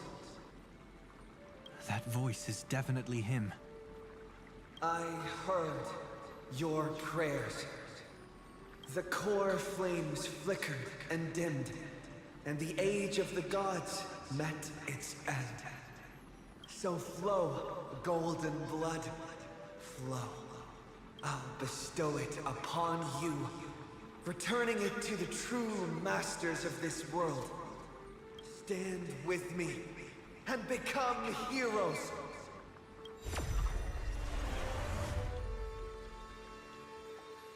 Is this? Yes, it's the miracle he brought to Amphorius. Of course, it would manifest in the form of the Trailblaze. Golden blood, raining down like a storm! The prophecy has descended, and the Titan commands us not to be supplicants, but to become heroes of rebellion! To face that destined calamity! The destruction head on! Prophecy of the Deliverer means nothing to me now. It belongs in the hands of someone far more fitting. Someone like all of you. In the name of Kazlana, let us depart and march towards the light. It's neither protection nor salvation. As always, there's no need for totems or myths. Humanity's most primal faith is that instinct named survival. Let's go, everyone. Someone has already sounded the horn of departure. Explore, understand, establish, and connect. Together, let us blaze a trail for the destiny of this world.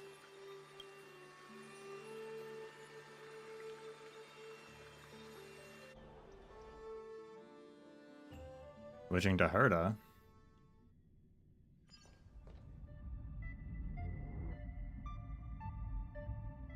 Is it just me, or does this Demiurge matrix feel completely dead? It's nothing like how the Memo Keeper described it.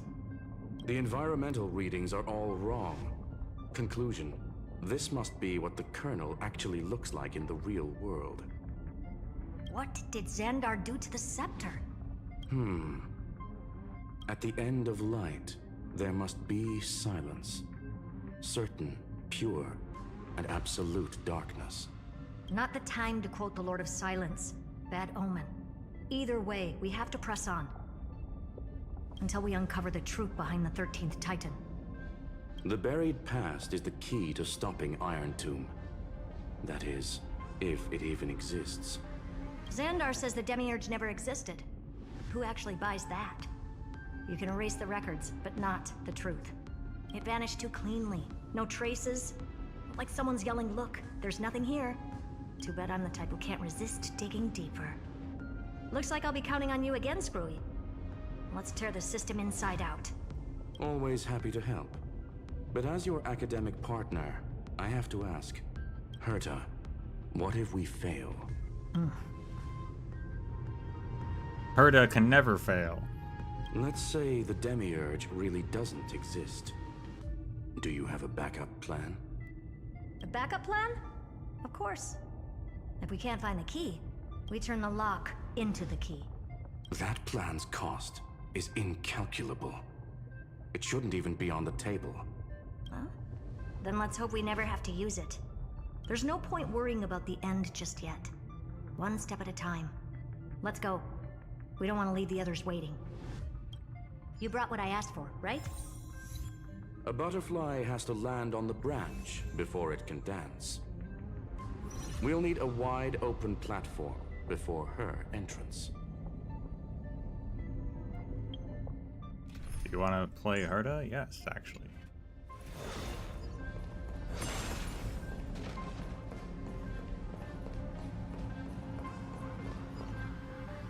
Nightmares echo giant tomb of the nameless Titan.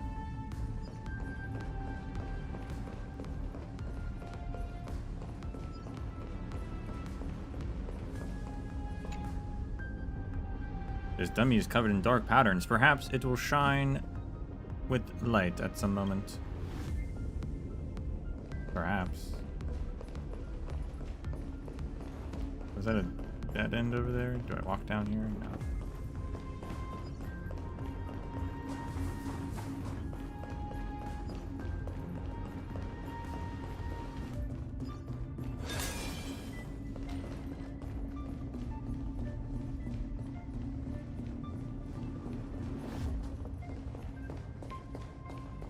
I need to like reverse time for this.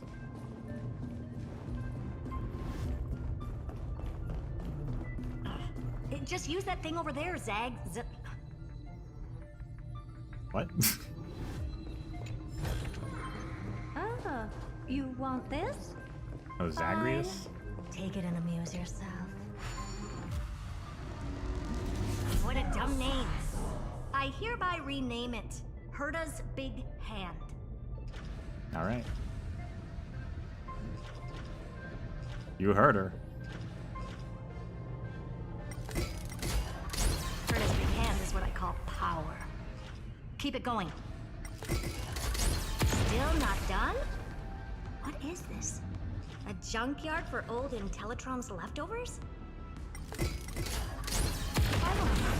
All set. Time for your precious treasure to make its debut. Of course. Just give me a second. That a spaceship? Target initialized. With these wings, hacking should be much more efficient.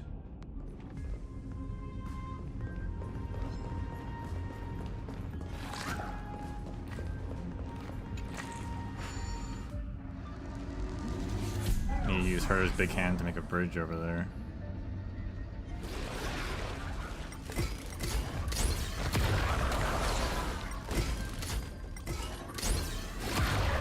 And also kill those guys.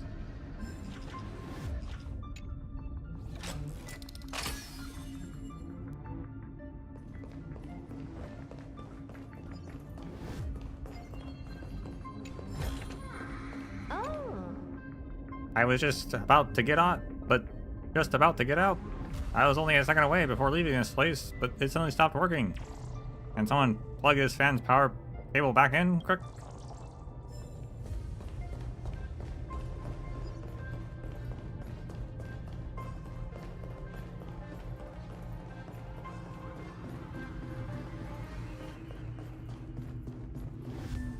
Oh, a classic nuclear heat engine.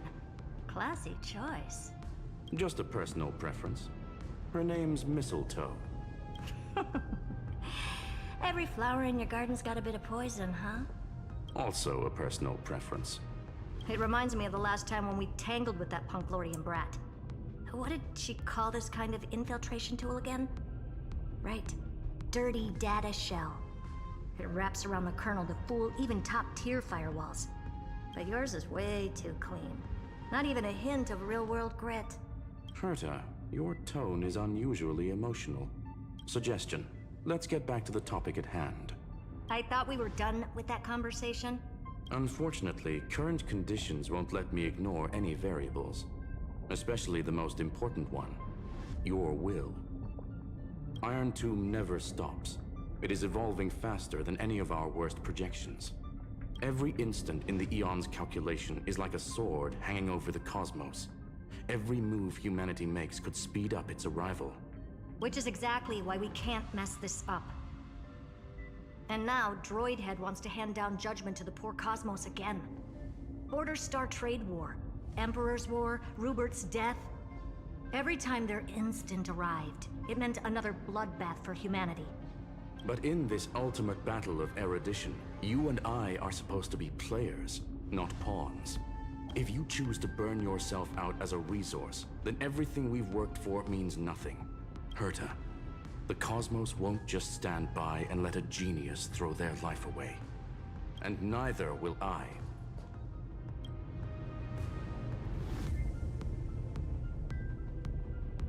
No need to kill the mood. This is why we're here, isn't it? We need to find the Demiurge and that lost key. I'm not here to be a deliverer. I just want to beat Xandar and Droidhead. Right now, I just need to know. Are you with me? Of course. Time to board. After you. Let's tidy this place up and see what this Demiurge really is. Herta better not die.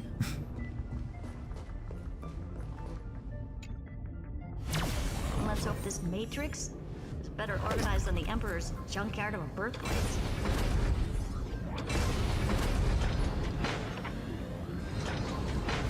Buckle up. We're hacking in. This is... Herta, this whole space has been completely tainted by some kind of energy. I see it too. We're thinking the same thing. Xandar, how could you go this far?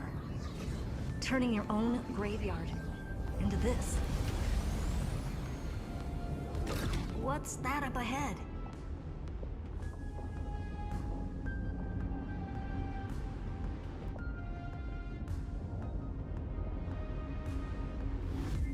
He dies a bad end, right? I would hope so.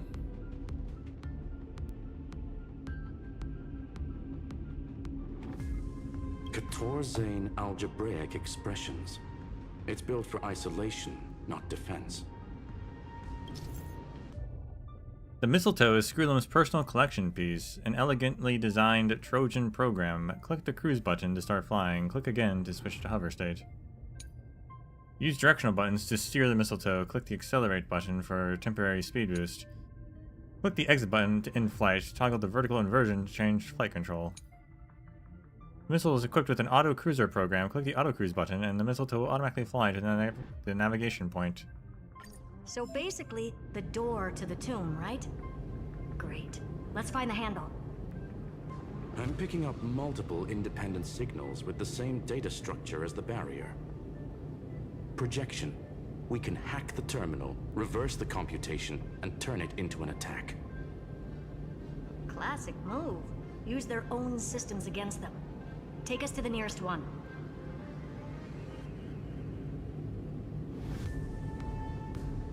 It wants me to do auto. But what if I... Ah.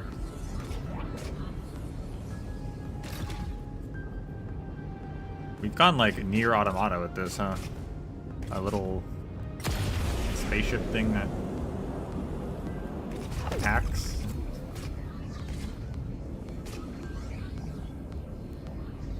Can't say I hate it.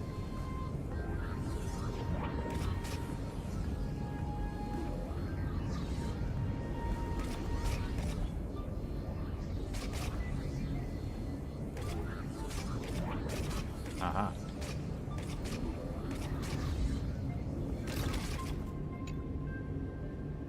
Oh shoot, oh dang.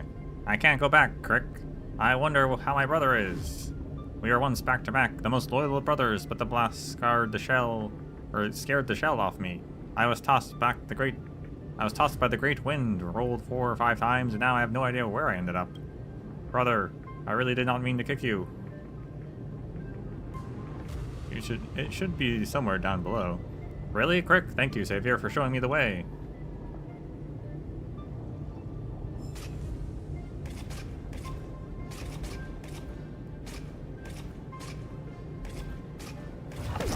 How many more are there out there, I wonder?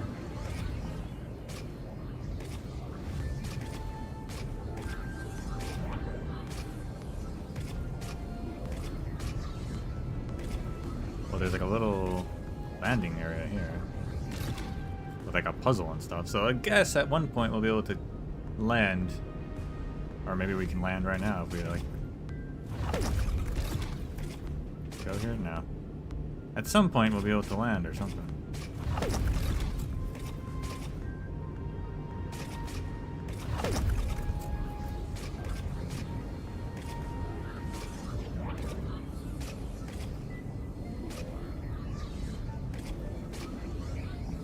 There as well.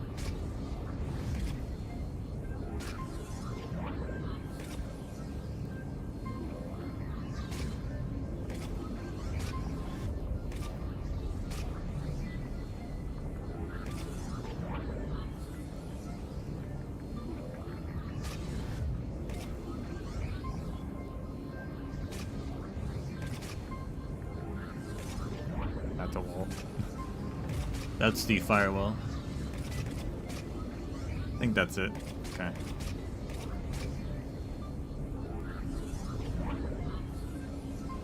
Unless there's nothing up, but like... probably not.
almost no response. Just as I feared. Not promising. The output is barely a third of what we need. Logic says we'll need multiple terminals to coordinate the strike. Locking onto the next one now. Find anything else? Regarding the origin of these ruins, no logs found yet. Xander erased all records. But I did find some interesting scars in the circuit. High energy radiation. Internal imaginary energy contamination. From what I know, there's only one thing that fits. Skip the science talk, Screwy. That thing only goes by one name. The Stellaron. Exactly. Xander blew one up just to clean the entire scepter system. So that's what he meant by killed that Titan with my own hands. He wanted to turn the neuron of the erudition into a relay for the destruction. That meant getting rid of all of it, at all costs. The life form known as the Demiurge was the original target of the Scepter's extrapolation. It makes sense. Evernight calling it the first new spore confirms this viewpoint. The prime mover of life. That's what Scepter Delta ME-13 was originally tasked with. Even after it got scrapped, the query kept running. Yet the true value lies in the process of solving it. Not then. Does this mean finding the Demiurge is hopeless? Not the answer itself. No, I'd say exactly the opposite. It means Xandar had no control. He couldn't contain the Demiurge just like he couldn't handle Droidhead. So he tried to erase every trace, but he failed. It still left a mark. By the way, if there's another Stellaron in Amphorius, why hasn't that little one reacted to it at all? You said the Demiurge left a trace, right? Yeah, but not in the real world. Remember the great tomb of the Nameless Titan?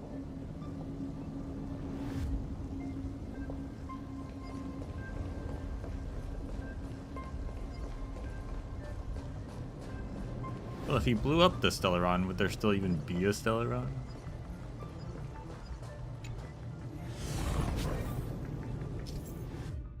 During flight, you can open your map to check out your waypoints. Select the waypoint to start the cruise.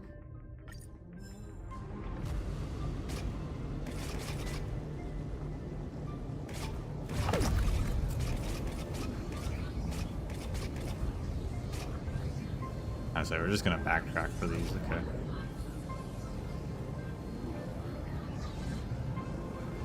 Why wouldn't we have used the closest one first?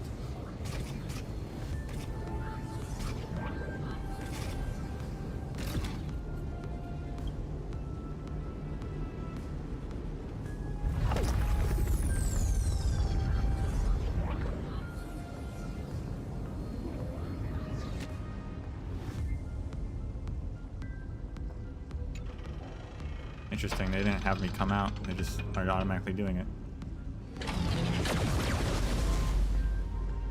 But I'd like to do that puzzle. Trailblaze Archive 466.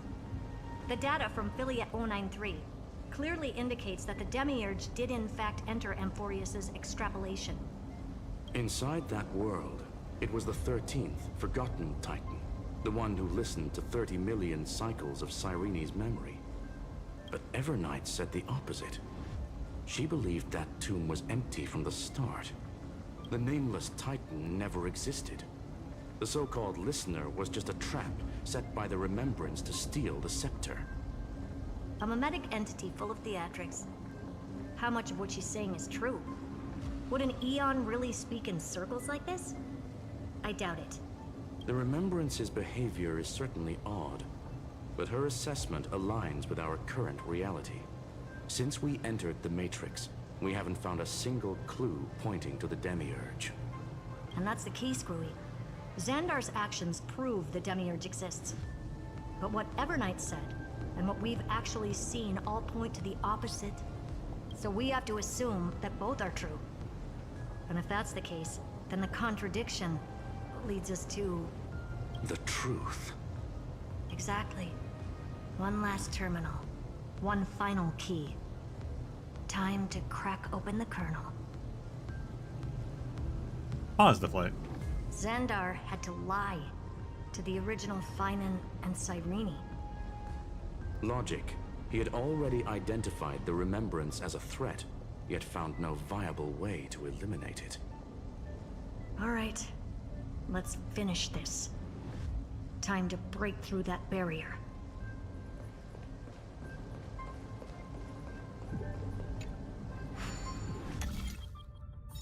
Okay, is this gonna be extremely difficult?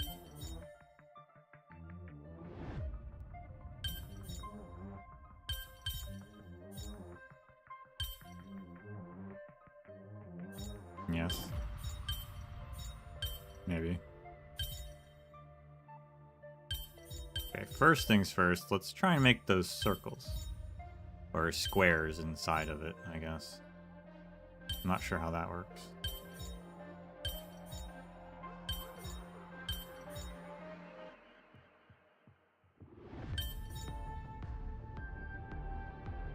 How do we make it so small?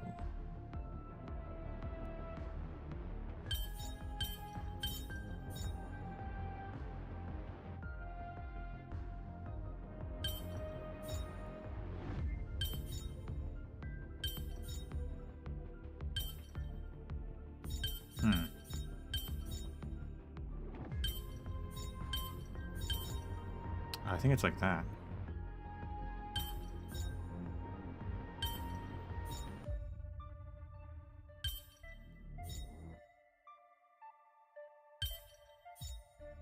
Except the opposite. And also I need to cut off these corners. So just do it that way. No? Oh, that's so close though.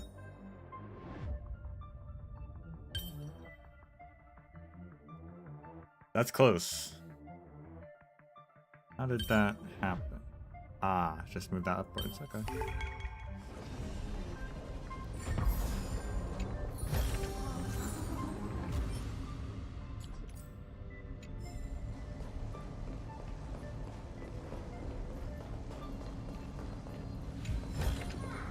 Oh.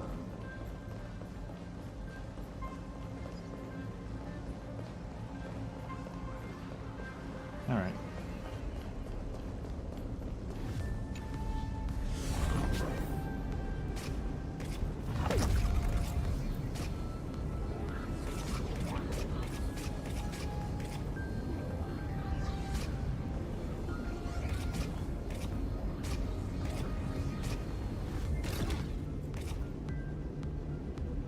I do wonder why, control-wise, they couldn't just have the forward key move forward. Like you have to activate movement forward or turn it off and hover. I wonder why.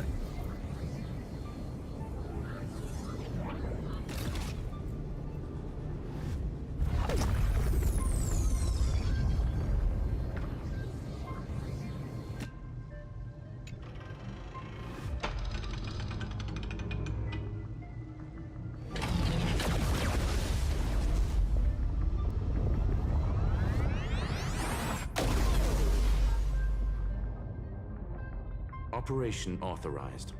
Path energy readings. The erudition declining. The destruction surging.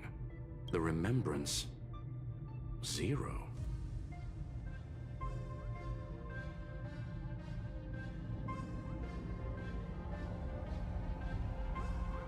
What's going on? Cause unknown. They left no discernible trace within the real Matrix. That shouldn't be possible. Could it be that the Era Nova exhausted all of the Remembrance's texture? Log it for now. The dots still aren't connecting.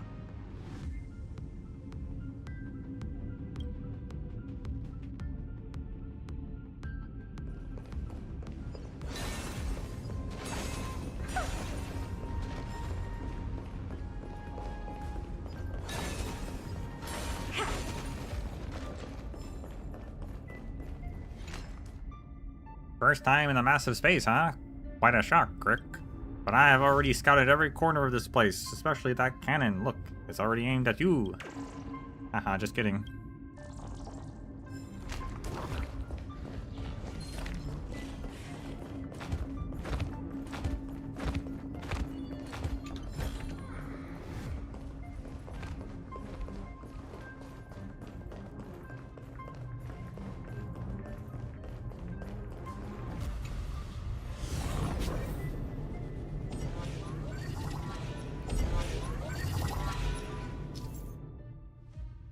The whatever that word is. The Quaterzane algebraic expression barrier has been deactivated. Screwlum has deployed multiple acceleration rings in the data space to enhance Mistletoe's hacking efficiency. Piloting through the acceleration ring will grant a powerful speed boost.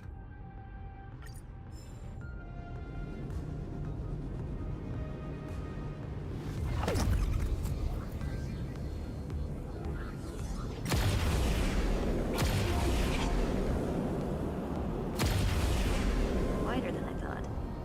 I was expecting a full-on aerial brawl. It's advised to remain vigilant. The destruction's levels are still rising. Huh? What's the matter? Interesting. I just picked up a signal from the exomyth.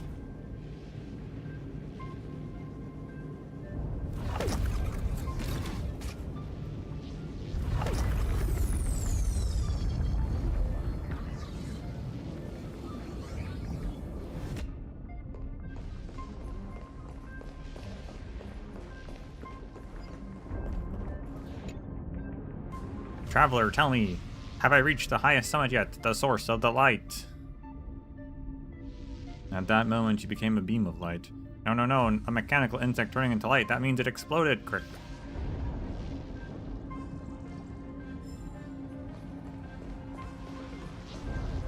Alright, is this gonna be a really hard or really easy one? Let's find out.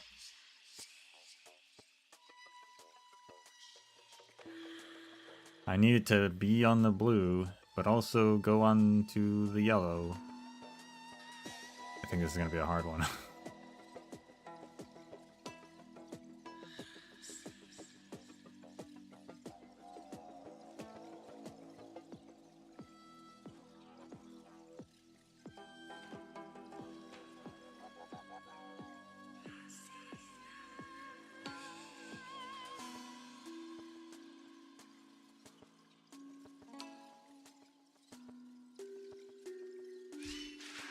I don't know, we'll see what happens.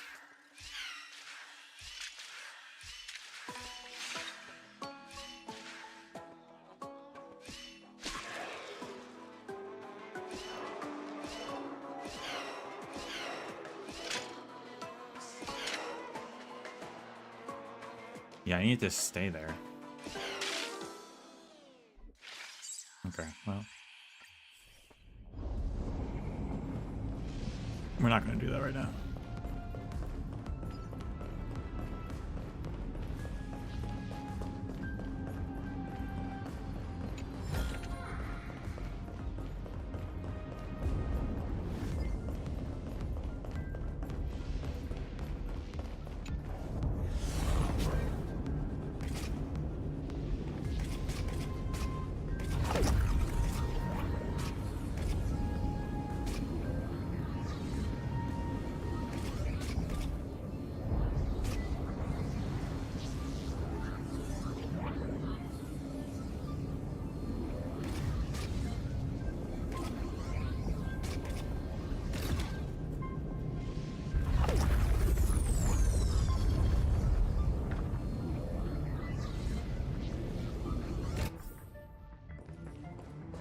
Another one.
Maybe that, but I need to be closer. I'm not sure how I could be closer.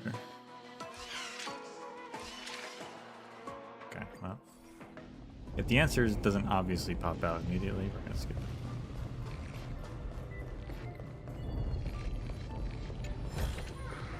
Oh, you want this? Fine. Take it and amuse yourself.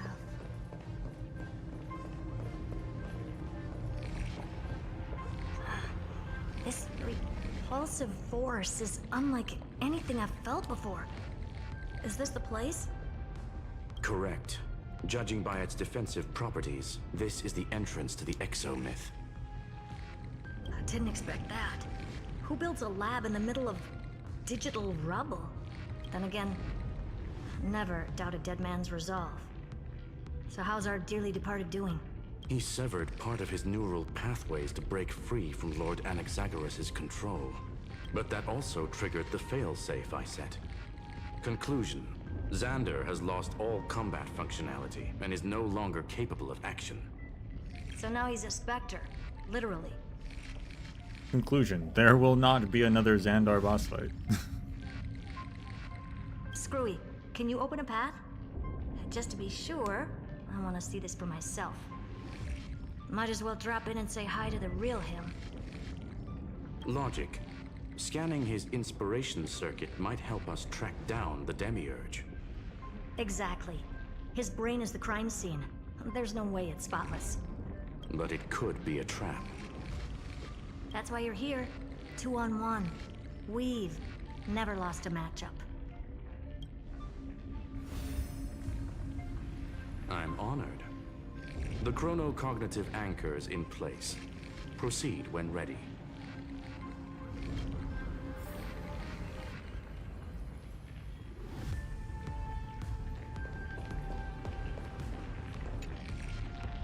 I keep questioning myself. If the end of an Im's life is this inescapable void, why keep pushing the boulder uphill, Crick?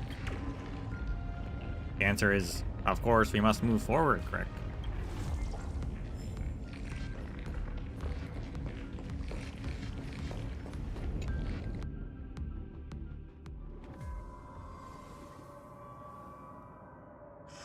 I knew it. The one thing I didn't want to happen. He's not here. The coordinates are accurate. Xander is still here. However, his position is shifting rapidly and chaotically. This pattern doesn't match any known shielding technology. It's his domain. Stay alert.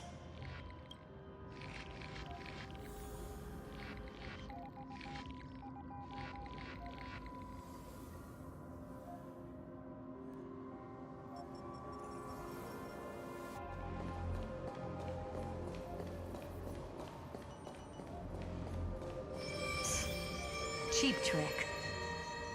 The spatial field here is undergoing autonomous recalibration, initiating reverse engineering of the interference source. Try again.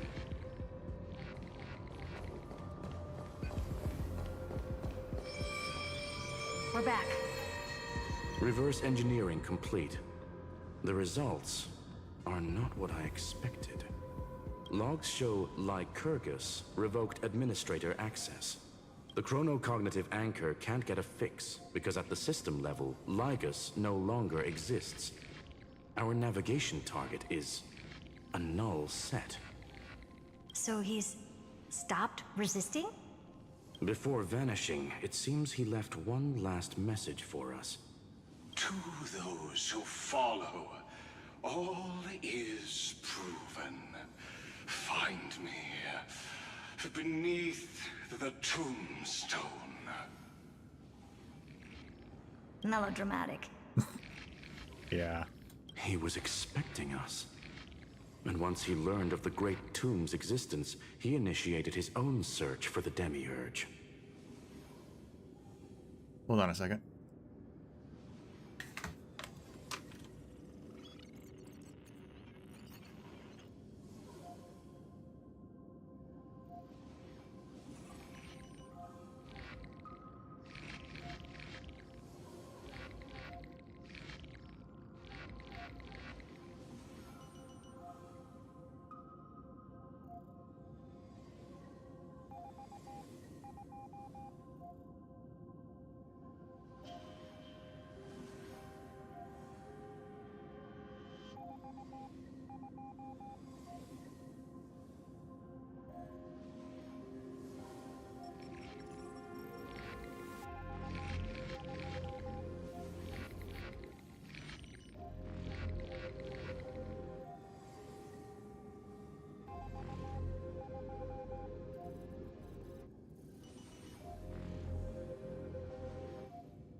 Alright, I'm back.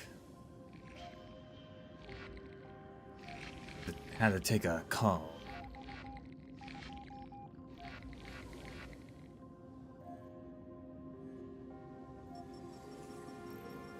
He was expecting us, and once he learned of the Great Tomb's existence, he initiated his own search for the Demiurge.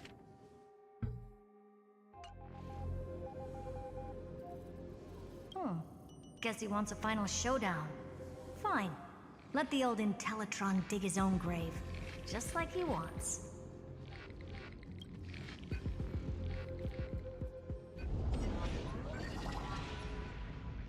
To be in the purest light is to be in the purest dark. Nothing exists there. The Scepter's main frame. Or maybe we should now call it the Lord Ravager's placenta. Unfortunately, we still haven't found anything. Really?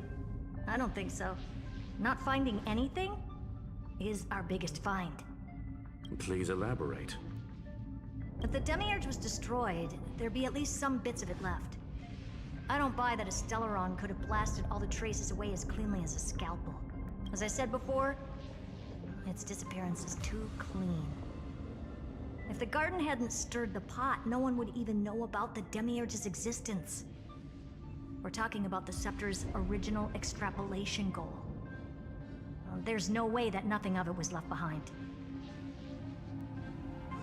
Or we can look at it from another perspective. If you were Xandar, would you be this obsessed with a concept that poses no threat? Would you guard against it at every turn? There is the possibility that he's naturally meticulous and hates variables. That does track with the impression he gave about himself. But Xandar shut that theory down himself just now, choosing to act even if it'll cost him dearly. And we know that feeling well. The unknown is right in front of us. So we only have one choice. Solve it. You sound pretty convinced. Surely you already have a theory. Care to share? Of course. Though I don't have hard proof, I'm almost certain that the Demiurge has been in everyone's plain sight all this time. Yet, they were mistaken for someone else. That'd make the most sense. Why was the room empty? Because the person locked in there had run away ages ago. But they were weak and small and had no presence whatsoever. Even the old Intellitron didn't notice them. Which also means there's a high chance that their powers are minuscule and cannot alter the outcome of the battle at all. Well, at least Xandar is scared of them. Come on, it's time to confront him. Let's go to the tombstone he talked about. Well, it seemed like, now that they say that as well, when we were with Cyrene at the very start and we went to the Demiurge, it seemed like she was going to say she is the Demiurge, which makes sense.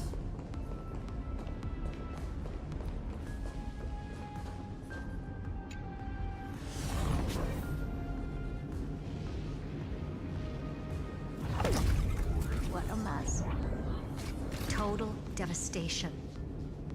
He sought to bury the truth beneath absolute destruction.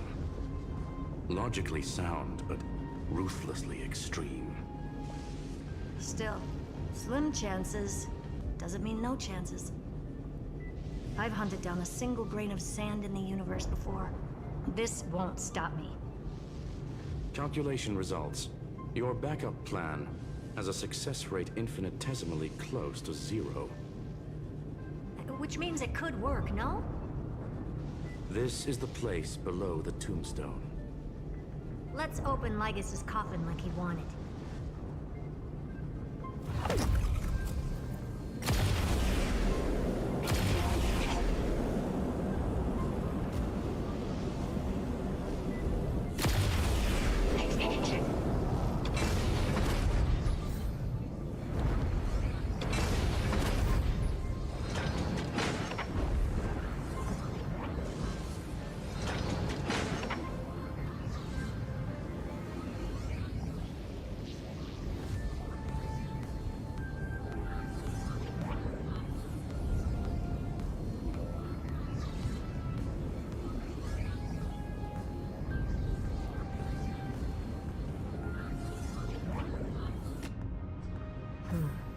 Looks like you were right.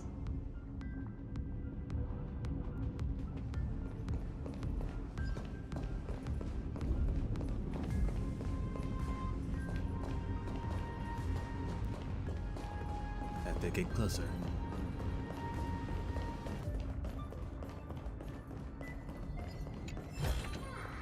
Oh, you want this? Hey, traveler, ready to become a hero? The power of these gathered core flames will surely light up the endless night. The dawn wished by both human and nymphs is almost here, Crick. I'm ready. Excellent, this is the spirit. Then let us set off toward the end of the story.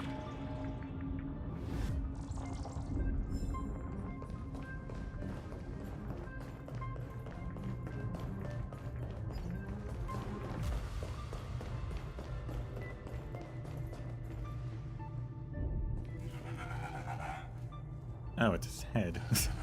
Nothing but a head left? Oh, who'd have thought you'd look this bad in real life? My elated greetings. Welcome, you two. I'm very happy that you responded to my final words. All this tombstone and final words. Did you end yourself to atone for your guilt or something?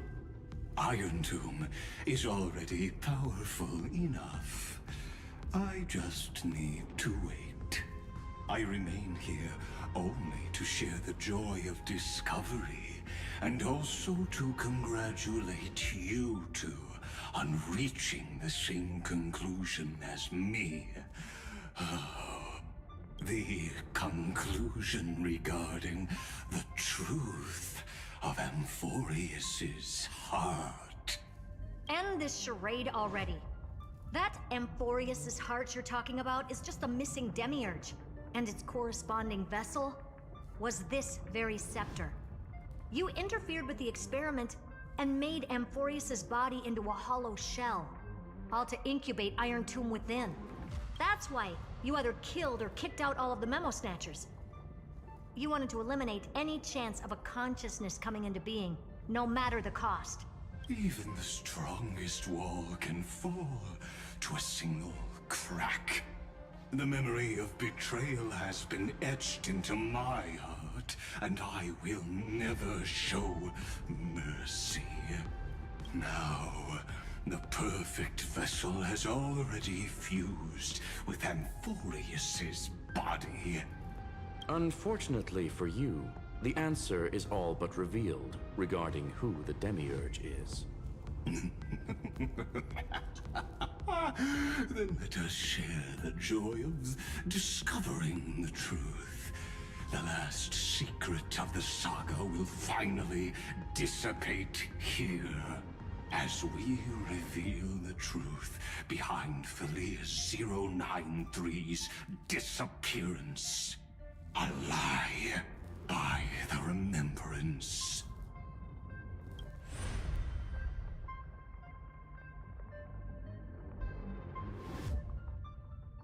But where should I start with the story about me? From the beginning of the universe? Just kidding. That would be too much. I just want to tell a teeny story. So little that it started with a seed. I know you're listening, my good friend.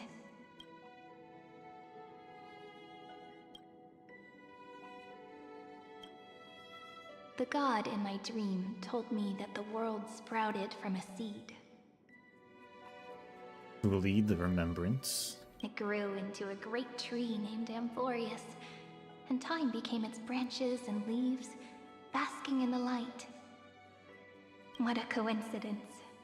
Dappled light coming through the leaves is my first memory as well. On a very ordinary early morning, beneath the village's biggest tree.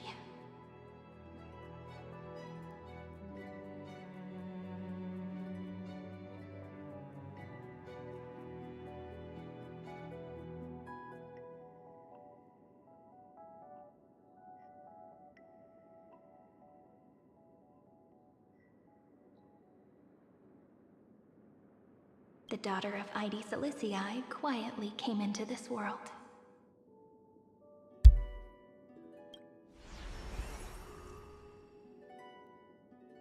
What a moving opening. A loud cry was the first gift the child gave to the world. The prophecy's fulfilled, the villagers say. This child is a gift from the Titans.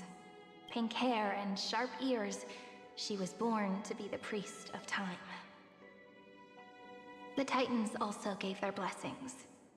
You shall fade when the flowers bloom, for every ending begets a beginning.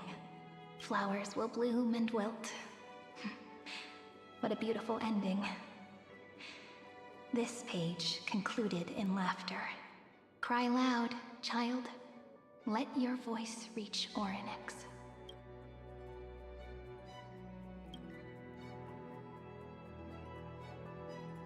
Undefined Record 6 archived. Anyway, I don't like tears.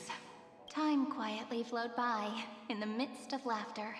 The wind from my hometown caressed the ears of wheat, and there were swings, wind chimes, the sea, and the little fairies off-tune a cappella songs.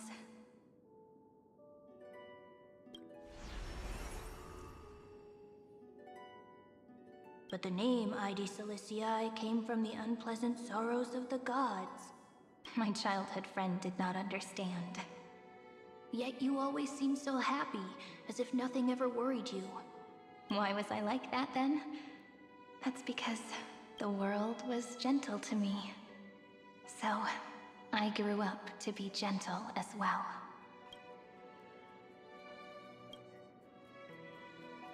Undefined Record 28 archived. But fate was fickle, and it urged the child to grow up. To grow bigger and bigger, and to go to places far away.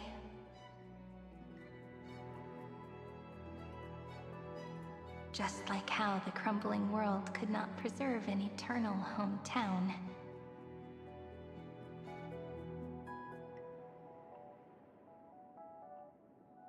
Just as the ballad blown on the breeze says, losses are a constant on the flame chase journey.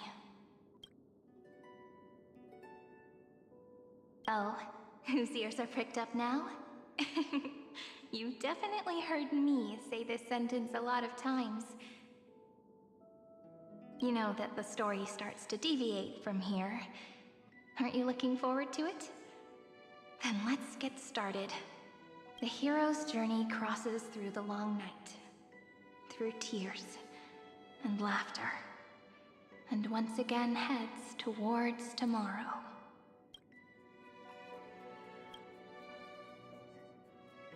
Undefined Record 496 archived. Parsing object information 093.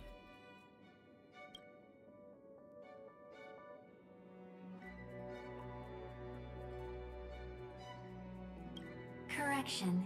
Philia 093's record number 496. Archived.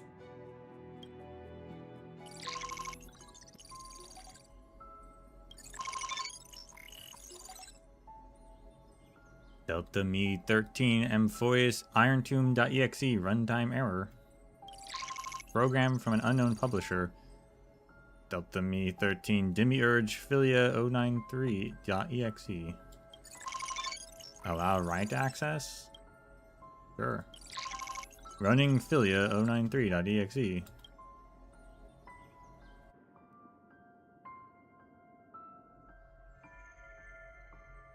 Hi. Miss me yet? I'm just messing with you. This is the first time I have met you. And it looks like it'll also be the last. Philia 093. Since we don't have all day, let's get started, shall we? As always, I'll read this book to you. That way it won't just be Cyrene's memories alone. Where should I start this time? Let me see. Formatting complete.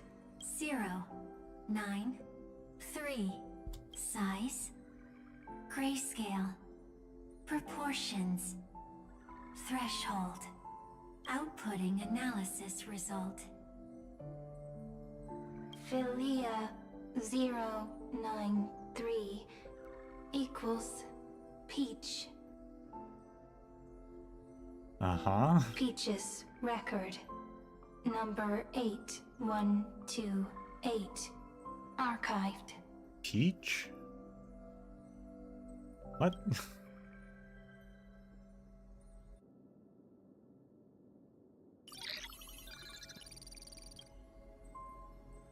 Runtime error. An unhandled exception occurred. 1 out of 3 object names. Every page of record. Click excerpt to ignore the error and continue. Click details to view the full log. Details, please. Running Philia.93 or 93.exe.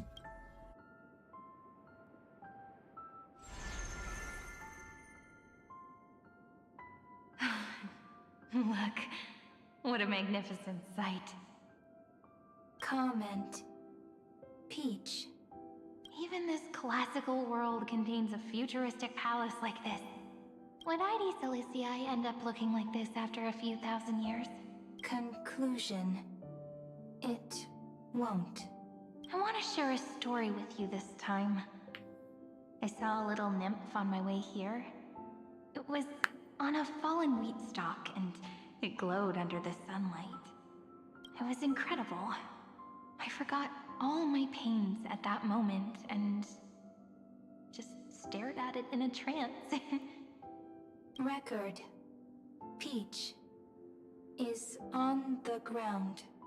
I wonder, did every Cyrene in the past feel that the nymph was beautiful? Would they also have recorded that scene into the Eternal Saga? So, could you give me more time, please? I want to leave behind more memories for the future.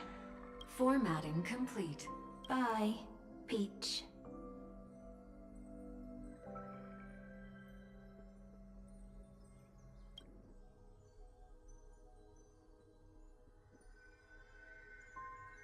Peach's record number. As long as I record every page of this story and tell it to you, Amphorius won't be forgotten. Query. Record. Electrical signal sequence. Bolamos 600. Track. Strife. Related to Stripe. Comment. Pretty. Electrical signal sequence. Schema 720. Track. Reason. Related to Raisin. Comment. Yummy. Electrical signal sequence. Philia 093. Related to love.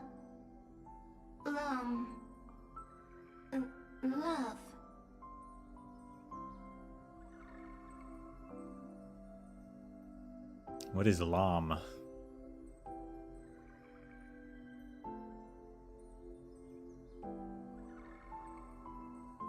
Is that supposed to be something? I don't know.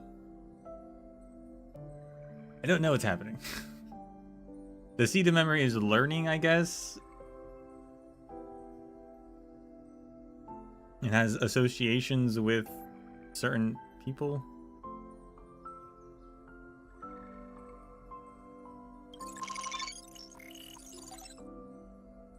Xerxes is a raisin. Comment. Peach equals love? Cyrene's a peach, but also love.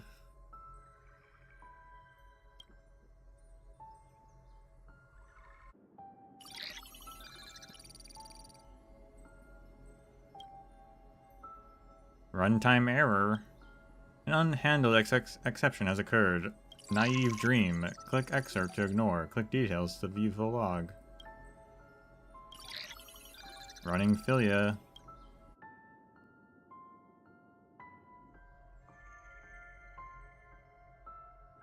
Looks like it's time to say goodbye again. Bye, Peach. Before I was even aware of it, this book had already recorded too many emotions. Every page has become so heavy. Conclusion. Books are meant to be light, not heavy. I have started to feel uneasy whenever I take it into my hands. Peach, uneasy? Formatting progress, 94.423%. Also, I think the seed of memory sounds more like Mim. I think is that what it's supposed to be though? It becomes Mim who it becomes Cyrene. Not sure.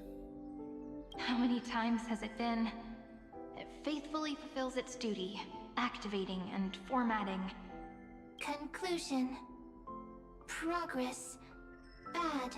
If I can only write the same ending every time I lift my pen, then is this weighty saga just an overly naive dream?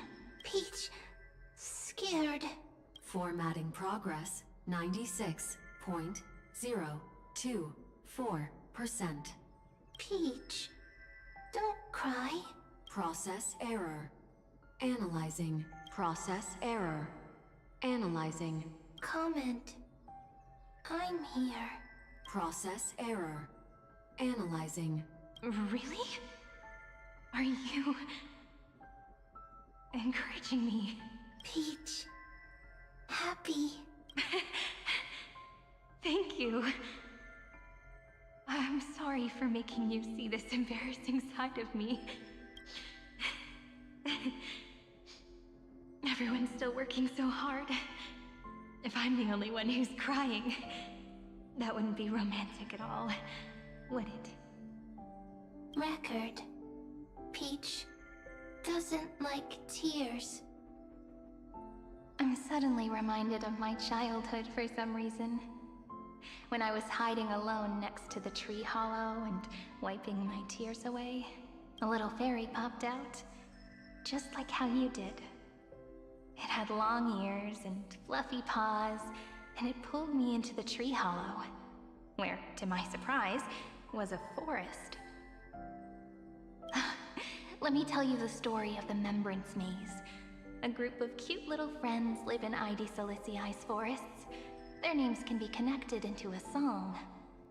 1, 2, 3, 4, 5, 6, 7.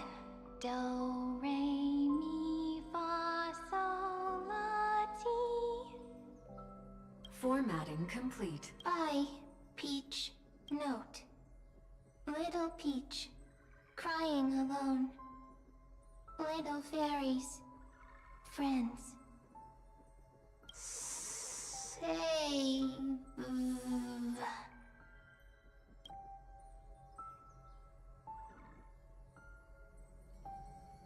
Little fairies. Good friends. Bye-bye. So the seed becomes a bud.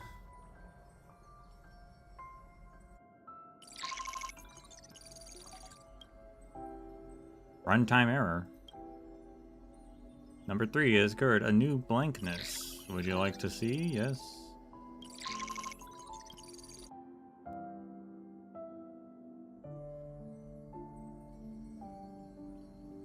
You never say anything, but I know you're listening.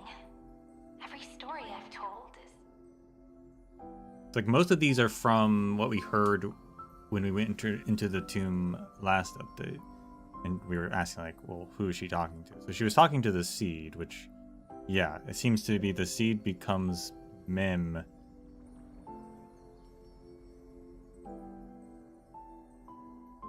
Mim becomes the new Cyrene, which is just based off of the memories of what Cyrene kept giving it.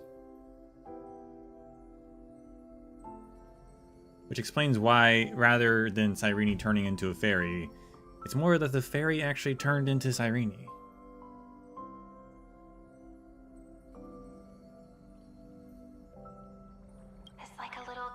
that opened a door in your heart, no?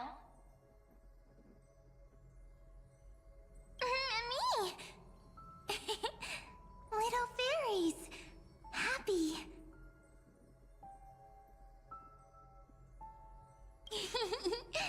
Speaking easy! I can.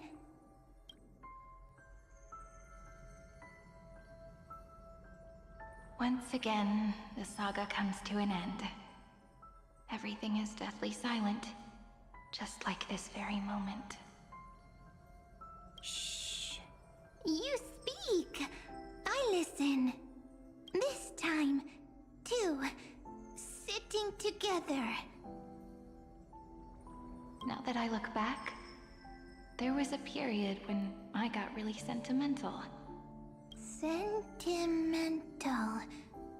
Stories have sentiments. I was so anxious, trying to find as many different memories as possible, hoping to bring some change to this unchanging destiny, and find the way out of this maze. Peach, strange. But I won't do that anymore now. Why unhappy? Formatting progress 73.998%. I'm here. Don't be scared. Process error. Analyzing. Won't allow it to interrupt you. Always sitting together.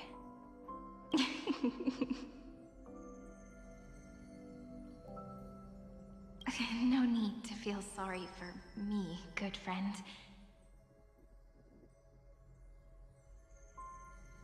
If there are no new blank spaces, how can a saga continue? Blank spaces? What's that? I'm actually really lucky, you know? During the long years I've spent waiting for the Deliverer, I've always had you here as an audience. Isn't that already enough? Not enough, not enough! Peach, don't leave! Now I can rest in peace in the past. As for when tomorrow will come, I'll have to ask the next Cyrene to continue our watch. Peach left. If there are no new blank spaces, how can a saga continue? Needs new blank spaces. Next, Cyrene has blank space. Oh, Peach, don't be scared. I'll help you find blank space.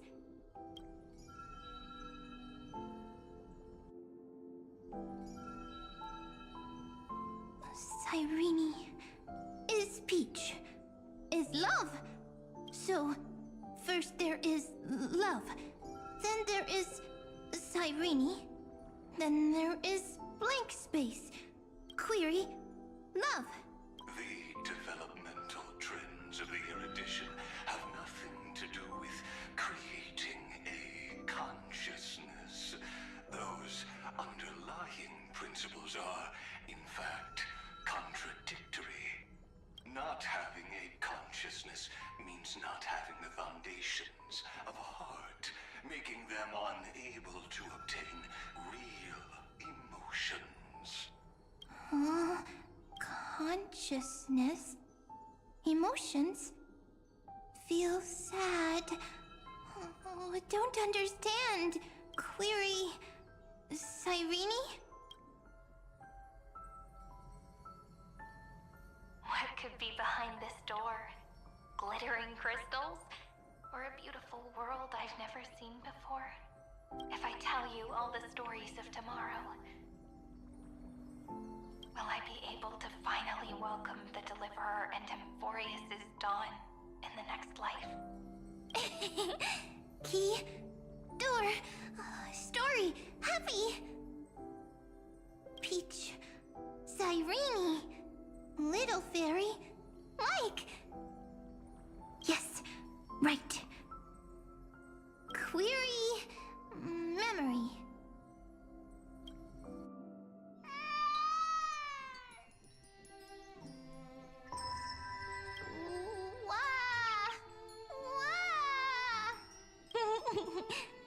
teaches. Memories. Save. Learn. The prophecy's fulfilled. This child is a gift from the gods. Pink hair and those ears.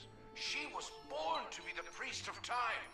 Cyrene has pink hair. Sharp ears. You shall fade when the flowers bloom. For every ending begets a beginning.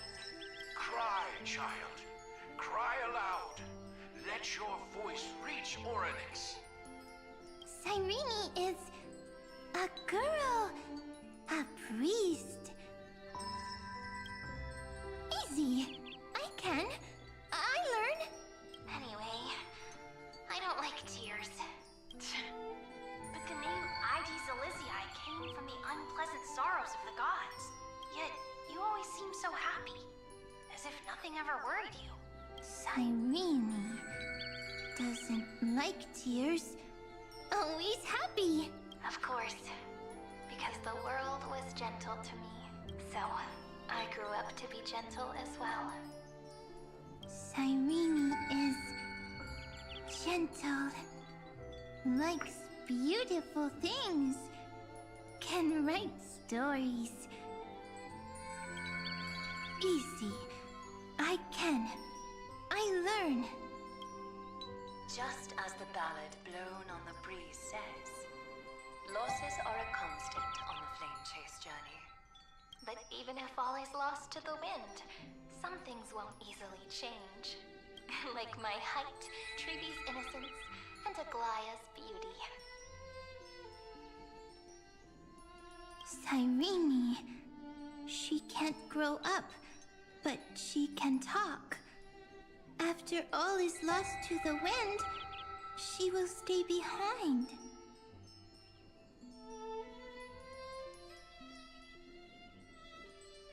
So Cyrene, I mean, she said, "Oh, all the memories have made me grow taller or whatever." But like, so Fairy Cyrene went taller because they're like, "Oh, the original Cyrene couldn't do it." Is that what this is? Also, they say she had pointed ears, but she didn't. Even in that artwork on the left, she doesn't have pointed ears.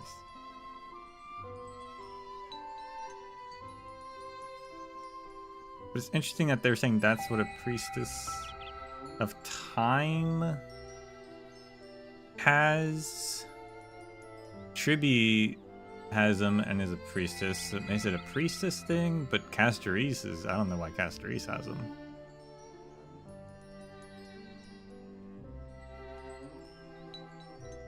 Cyrene is, at the end of every sentence, always laughing, like a little tail. Simple. Got it! I promise you, the pain will pass in the blink of an eye. Alright, let's not make things so gloomy. What we're about to embark on is the true hero's journey. So, come on, cheer up a bit, okay? Cyrene was crying when she was born. Fragile. Transparent. Like a crystal. Cyrene was smiling when she said goodbye. Soft. Pink. Like a flower. The later memories disappeared? Invisible? Or disappeared? Ah, I got it! Is this a blank space? So, next Cyrene is blank space. Then, as long as there are two Cyrenes, then there will always be blank space, and Peach will always be here. I see! I get it! I get it all! Cyrene's memories. I will preserve them all!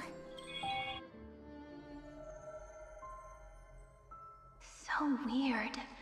I can't see you, but I get this feeling that you grew up. Hi. Miss me yet? It just feels like you are a bit more mature. Yes. Mature. Beautiful. Like you. Now, I can listen, talk, read, and write. I can dance. I can sing. Also, I can tell stories. Storytelling is what makes Cyrene, Cyrene. So, I'm going to tell you stories today. A story I wrote myself. Quick, sit down. It's almost as if I can understand your words now. The things you say are very cute. Once upon a time, there was a flawless crystal flower that sparkled with light, like Peach's every story. How beautiful would the heart of such a brilliant flower be? A little fairy was curious and wanted to know. But it looked and looked, only to find the crystal flower flawless. Round and round they went, seeing only their own reflection. In that case, they should work hard to learn more. So the little fairy came every day to sit next to the crystal flower and think about the answer.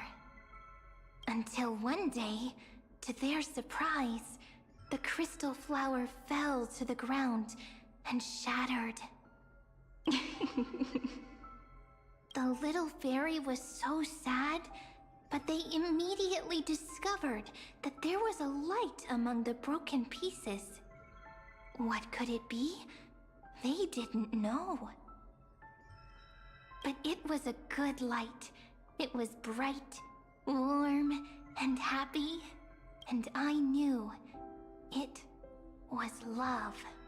Love brings everything together. And it brought you and me together. So Peach and I will always be together. What a nice fairy tale. I'm giving it to you. Peach likes beautiful things, can write stories, and can tell lovely tales. I hope to turn it into a story we write together. Okay, then I'll probably make a small adjustment to suit my tastes. I'm thinking that when the flower broke, the little fairy would instead see nothing on the ground. Then it would understand that the flawless crystal flower doesn't actually have a heart.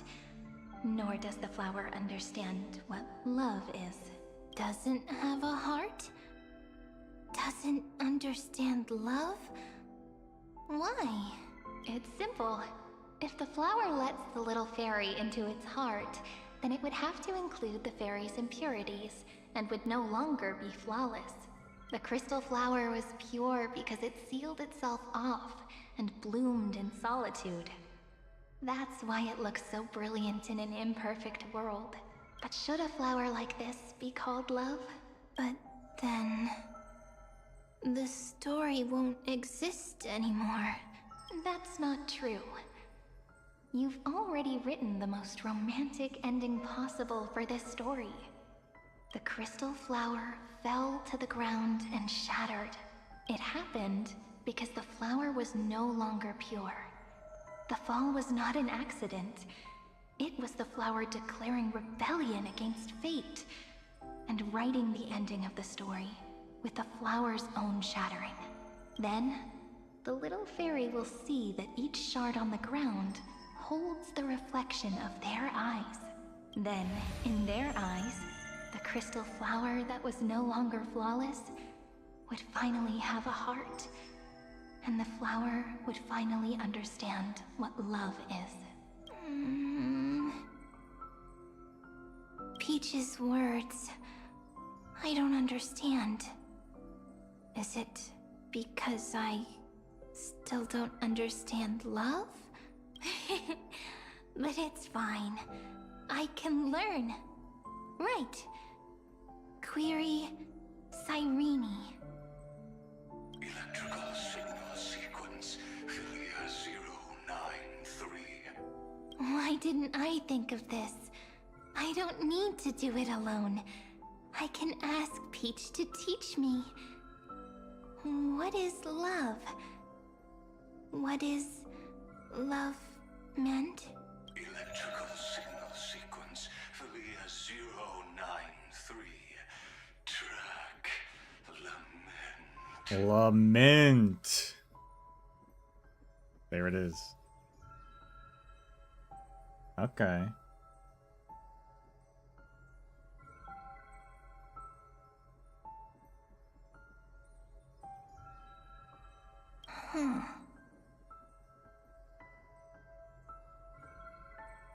That's not correct.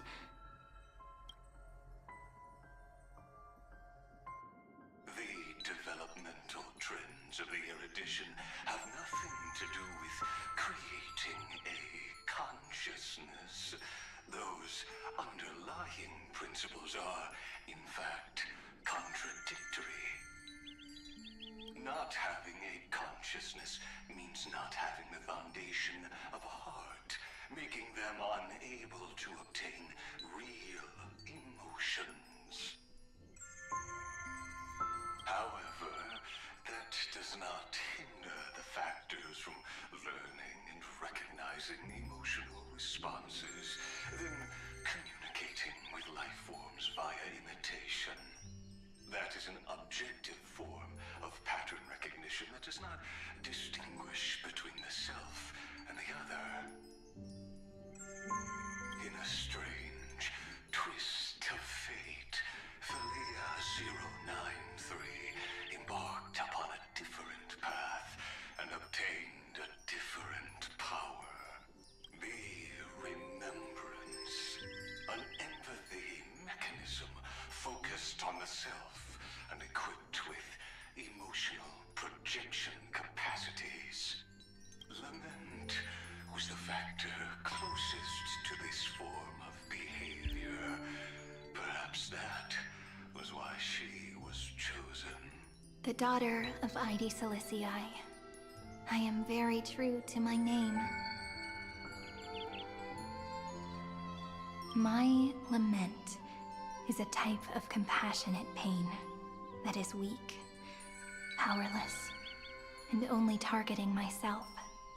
But now, my good friend, I want to tell you that it's the most romantic force in the world.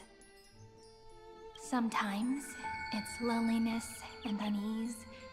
It's knowing that this world is not gentle, yet wanting to be seen in a more beautiful form by the world. Sometimes, it's unwillingness and regret. It's knowing that the past is full of pain, yet wanting to remember the past in a more beautiful way. And sometimes, it's a bottomless well of hurt, a destruction that can stain the entire world. I bid farewell to this beautiful world, unwilling to become the Black Tide's vessel, for while the end of hatred is a blazing inferno, lament can drown out everything in muted silence. It's so unreasonable, isn't it? Yet when hatred drove everything apart, and love did not yet exist in this world, only lament, the first emotion that fought against the pain of separation, could stall the destruction steps. Then, it would catch up to that journey where all is lost, carefully picking out stories and writing them down in trepidation. Look at these stories I wrote. Every page is full of tenderness and joy, but only the author knows how much struggle and agony lie beyond the pages. But I am no author. I'm a girl who'll never get to grow up. I only tell stories that people like to hear. In them, the world tucks away its scars and smiles for all to see. My entire life spent inside this little story. I can't wipe away my tears. and I can't bring the world victory. But maybe, in these unchanging retellings of the story, my lament might be able to touch upon the divine and reach their tender heart at some point. I hope that what flows out from that cut will not be blood, but a tear, warm and wet, and that tear would fall and create the first ripples. Then, people would see every beautiful thing reflected in that ripple. It'll be all the remembrances within this story. Someone once told the very first me that everything was false. That the only life in Emphorius was a great catastrophe, nurtured using the world as a factor. But how could a dream feel so real?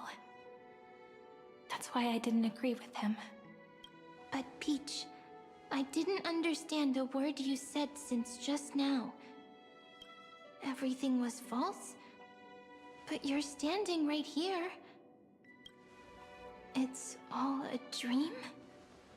But I haven't learned how to dream. Indeed. That's why I believe all this is real. The moment the crystal flower fell, that genuine shiver, that's the mover of life. Formatting progress 23.815%. In the poem offered to you, every Cyrene would write down a beautiful new world with stars and flowers. And when I looked up at the sky in this cycle, I saw a shooting star and a dash of the remembrances pink. I believed that must be the color of dawn. You shall fade when the flowers bloom. For every ending begets a beginning. Looks like it's time to say goodbye.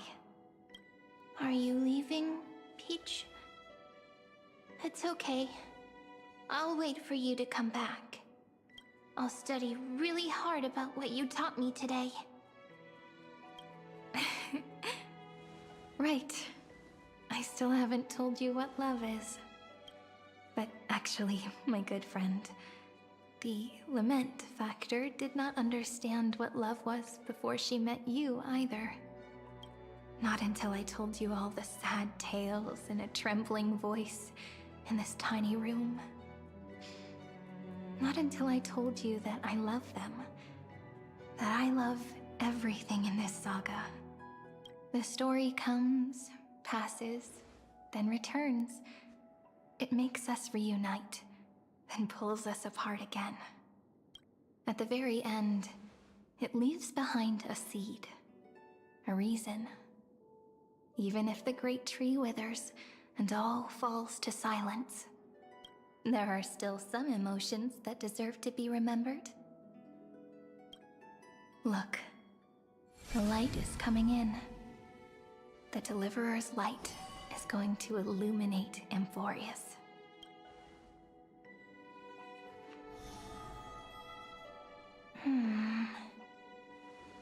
I still don't get it. But I trust Peach. Just wait. It'll be my turn to tell you a story of love the next time we meet. Then I'll really look forward to it. In that case, I want to make a promise. I want to gift my pen, my book, and my name to you. Please take them as a beautiful blessing from me. I gave myself the pen name Cyrene the first time I wrote a poem. I want my words to be like pebbles falling into a pond, dropped from the past to send ripples into the future. In the stories you will write, perhaps it'll be inevitable that there are still sorrows and tears that are destined to fall.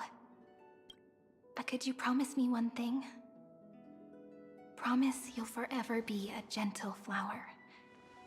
Promise that when the stars cast their gazes upon you,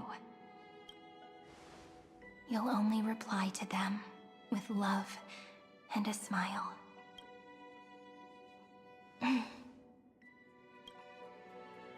Of course, this will be a romantic story like none that has come before.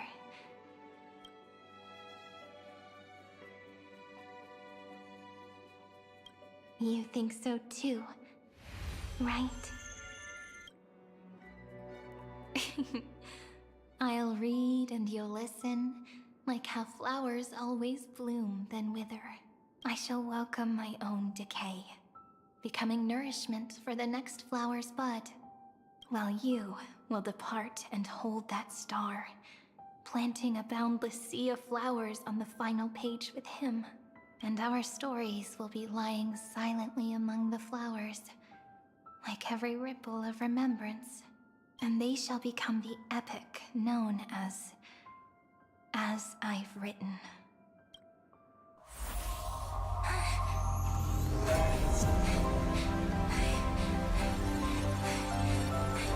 And so my story ends. From here on, it's your story now. Mimi?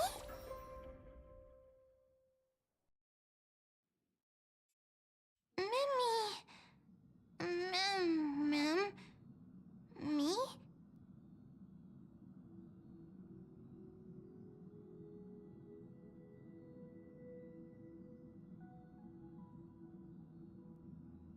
You are I am who? Ma'am. Gaze, watching outside gold. Ma'am. No, we're viewing it, okay. Ma'am. You warm me like warmth. So, the light that tore through the chaos illuminated my memories. I turned into a little fairy from the stories and met you. Yet, I forgot everything. But I'm still so happy. I caught that star, didn't I?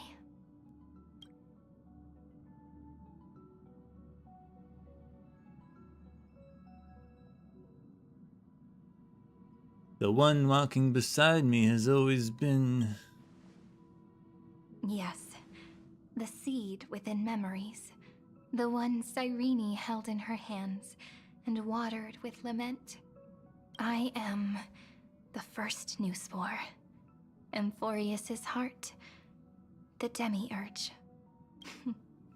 What a long name. And it doesn't even sound cute. The total opposite of Mem. And so that first ripple... I'm sorry. I don't know. If I don't even want to believe in the answer, then how am I supposed to answer you? But now's not the time to cry, right? We'll find the answer, just like how miracles will eventually happen. Did I call you Mem or Cyrene or... Do you remember that I was also worried about this when we first set out? Mem's memories and Cyrene's memories got all tangled up with each other in my one heart. It's all so strange, yet so familiar. Either way, could you please let me do something I want? Just this once. I want you to call me Cyrene. That name represents me and her. Every one of her. Will do, Cyrene. Thank you, friend. Your kindness is always just right. Life is a poem full of farewells. But if you write something into the pages of your heart, then that will not easily fade away. Now, all the footsteps of the Flame Chasers and the Trailblaze have come together within this book as becoming the source of power for Amphorius's heart Book as have I written.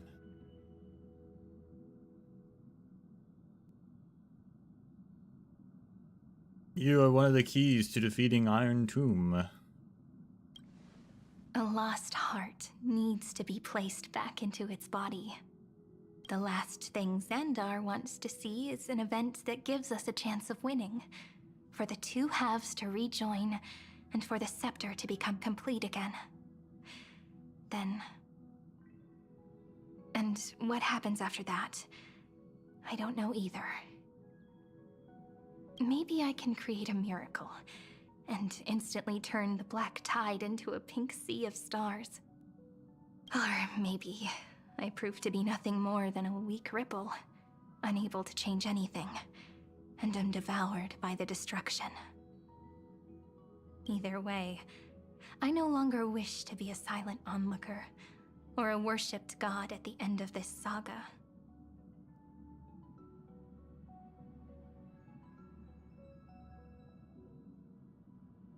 You've always been a member of the Flame Chase. Together, you can go together at the Trailblaze. We can write the finale. I guess we'll stick with the book analogy.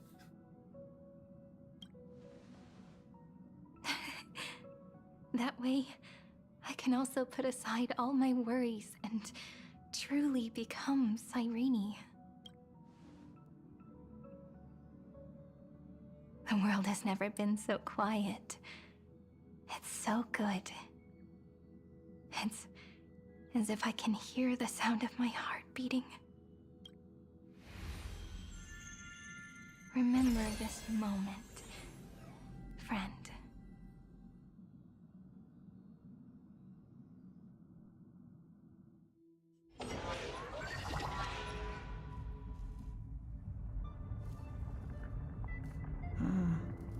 So the Demiurge managed to fool everyone, including themselves.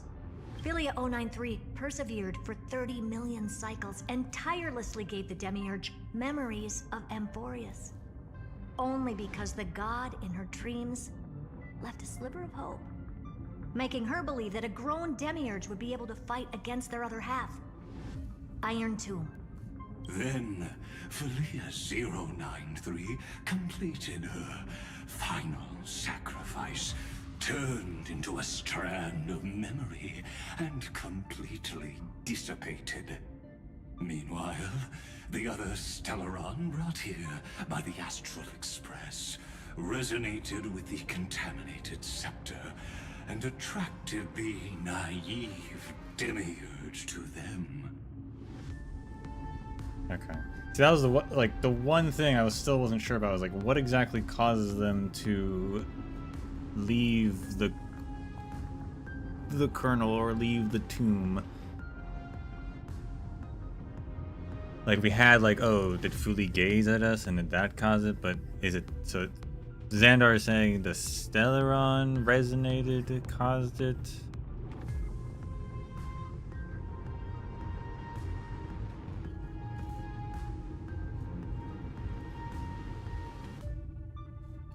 Although we were also with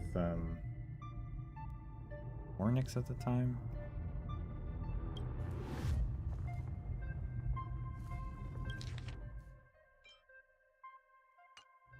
Xandar lost his voice. And thus the empty heart began its journey to return to its body. As an experimental factor, Philia 093 originally could only recognize and output information in a set format.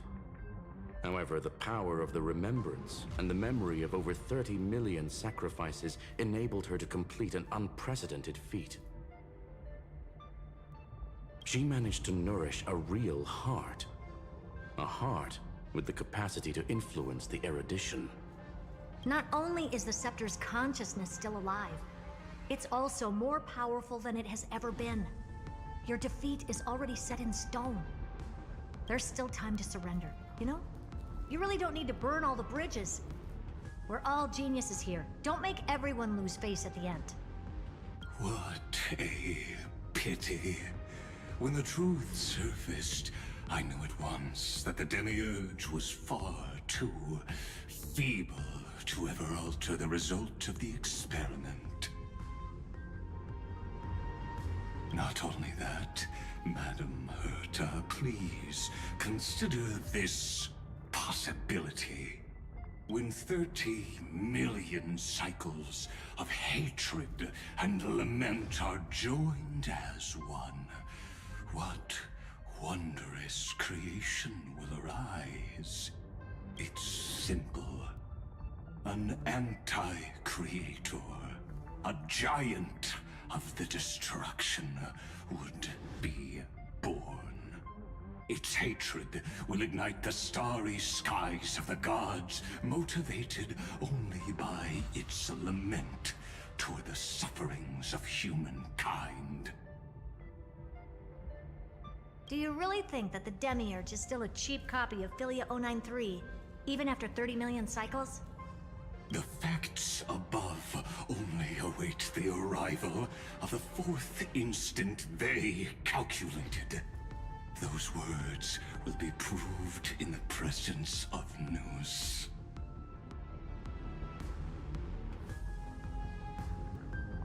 Yeah, Zendar's lacking critical information of what their emotions actually mean.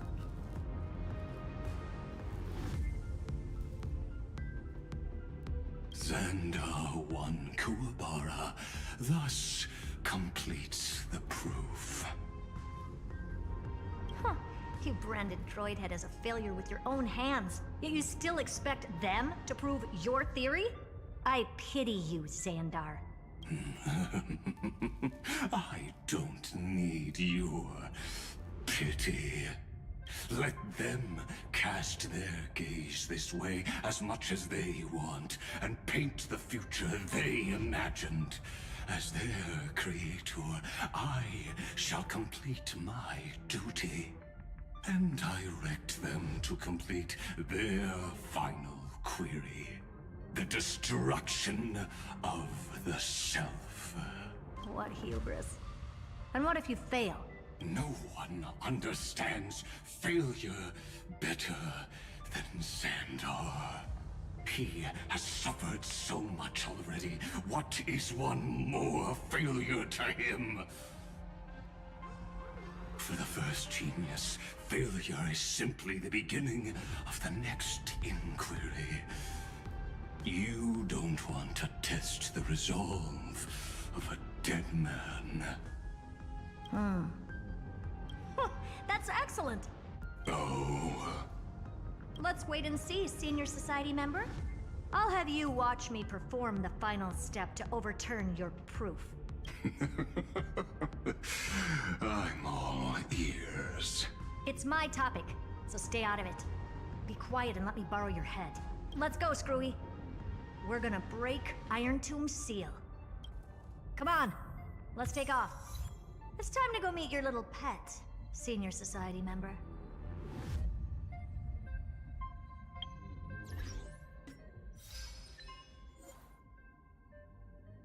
Reveal the secret of Philia and the Demiurge.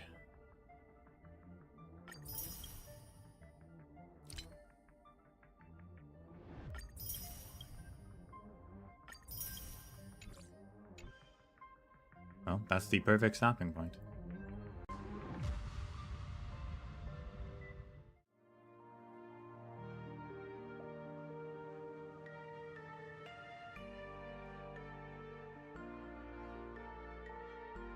That was really good though. I really like what they did with Cyrene there. First of all, finally getting the answer on her track lament is really good. Makes a lot of sense.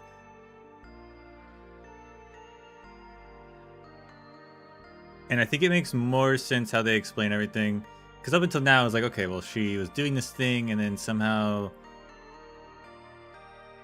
became a mimetic entity as a fairy, and now we're here. But no, actually, right? It's Cyrene's dead. She was doing the cycle things. But the Demiurge has all of her memories and has assumed her identity. Which makes more sense as to why she became a fairy. And now also is tall, because she can finish... The Demiurge is finishing her life for her.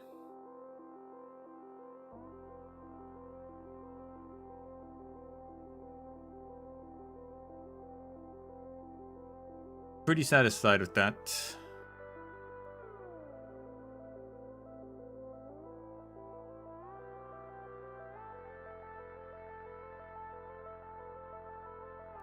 We'll see what happens Friday, as I said before.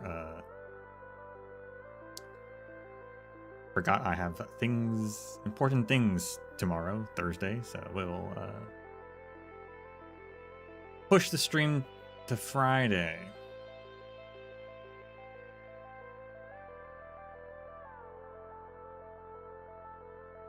Make up for it. So until then, thank you all for watching. And may the sands of time treat you well.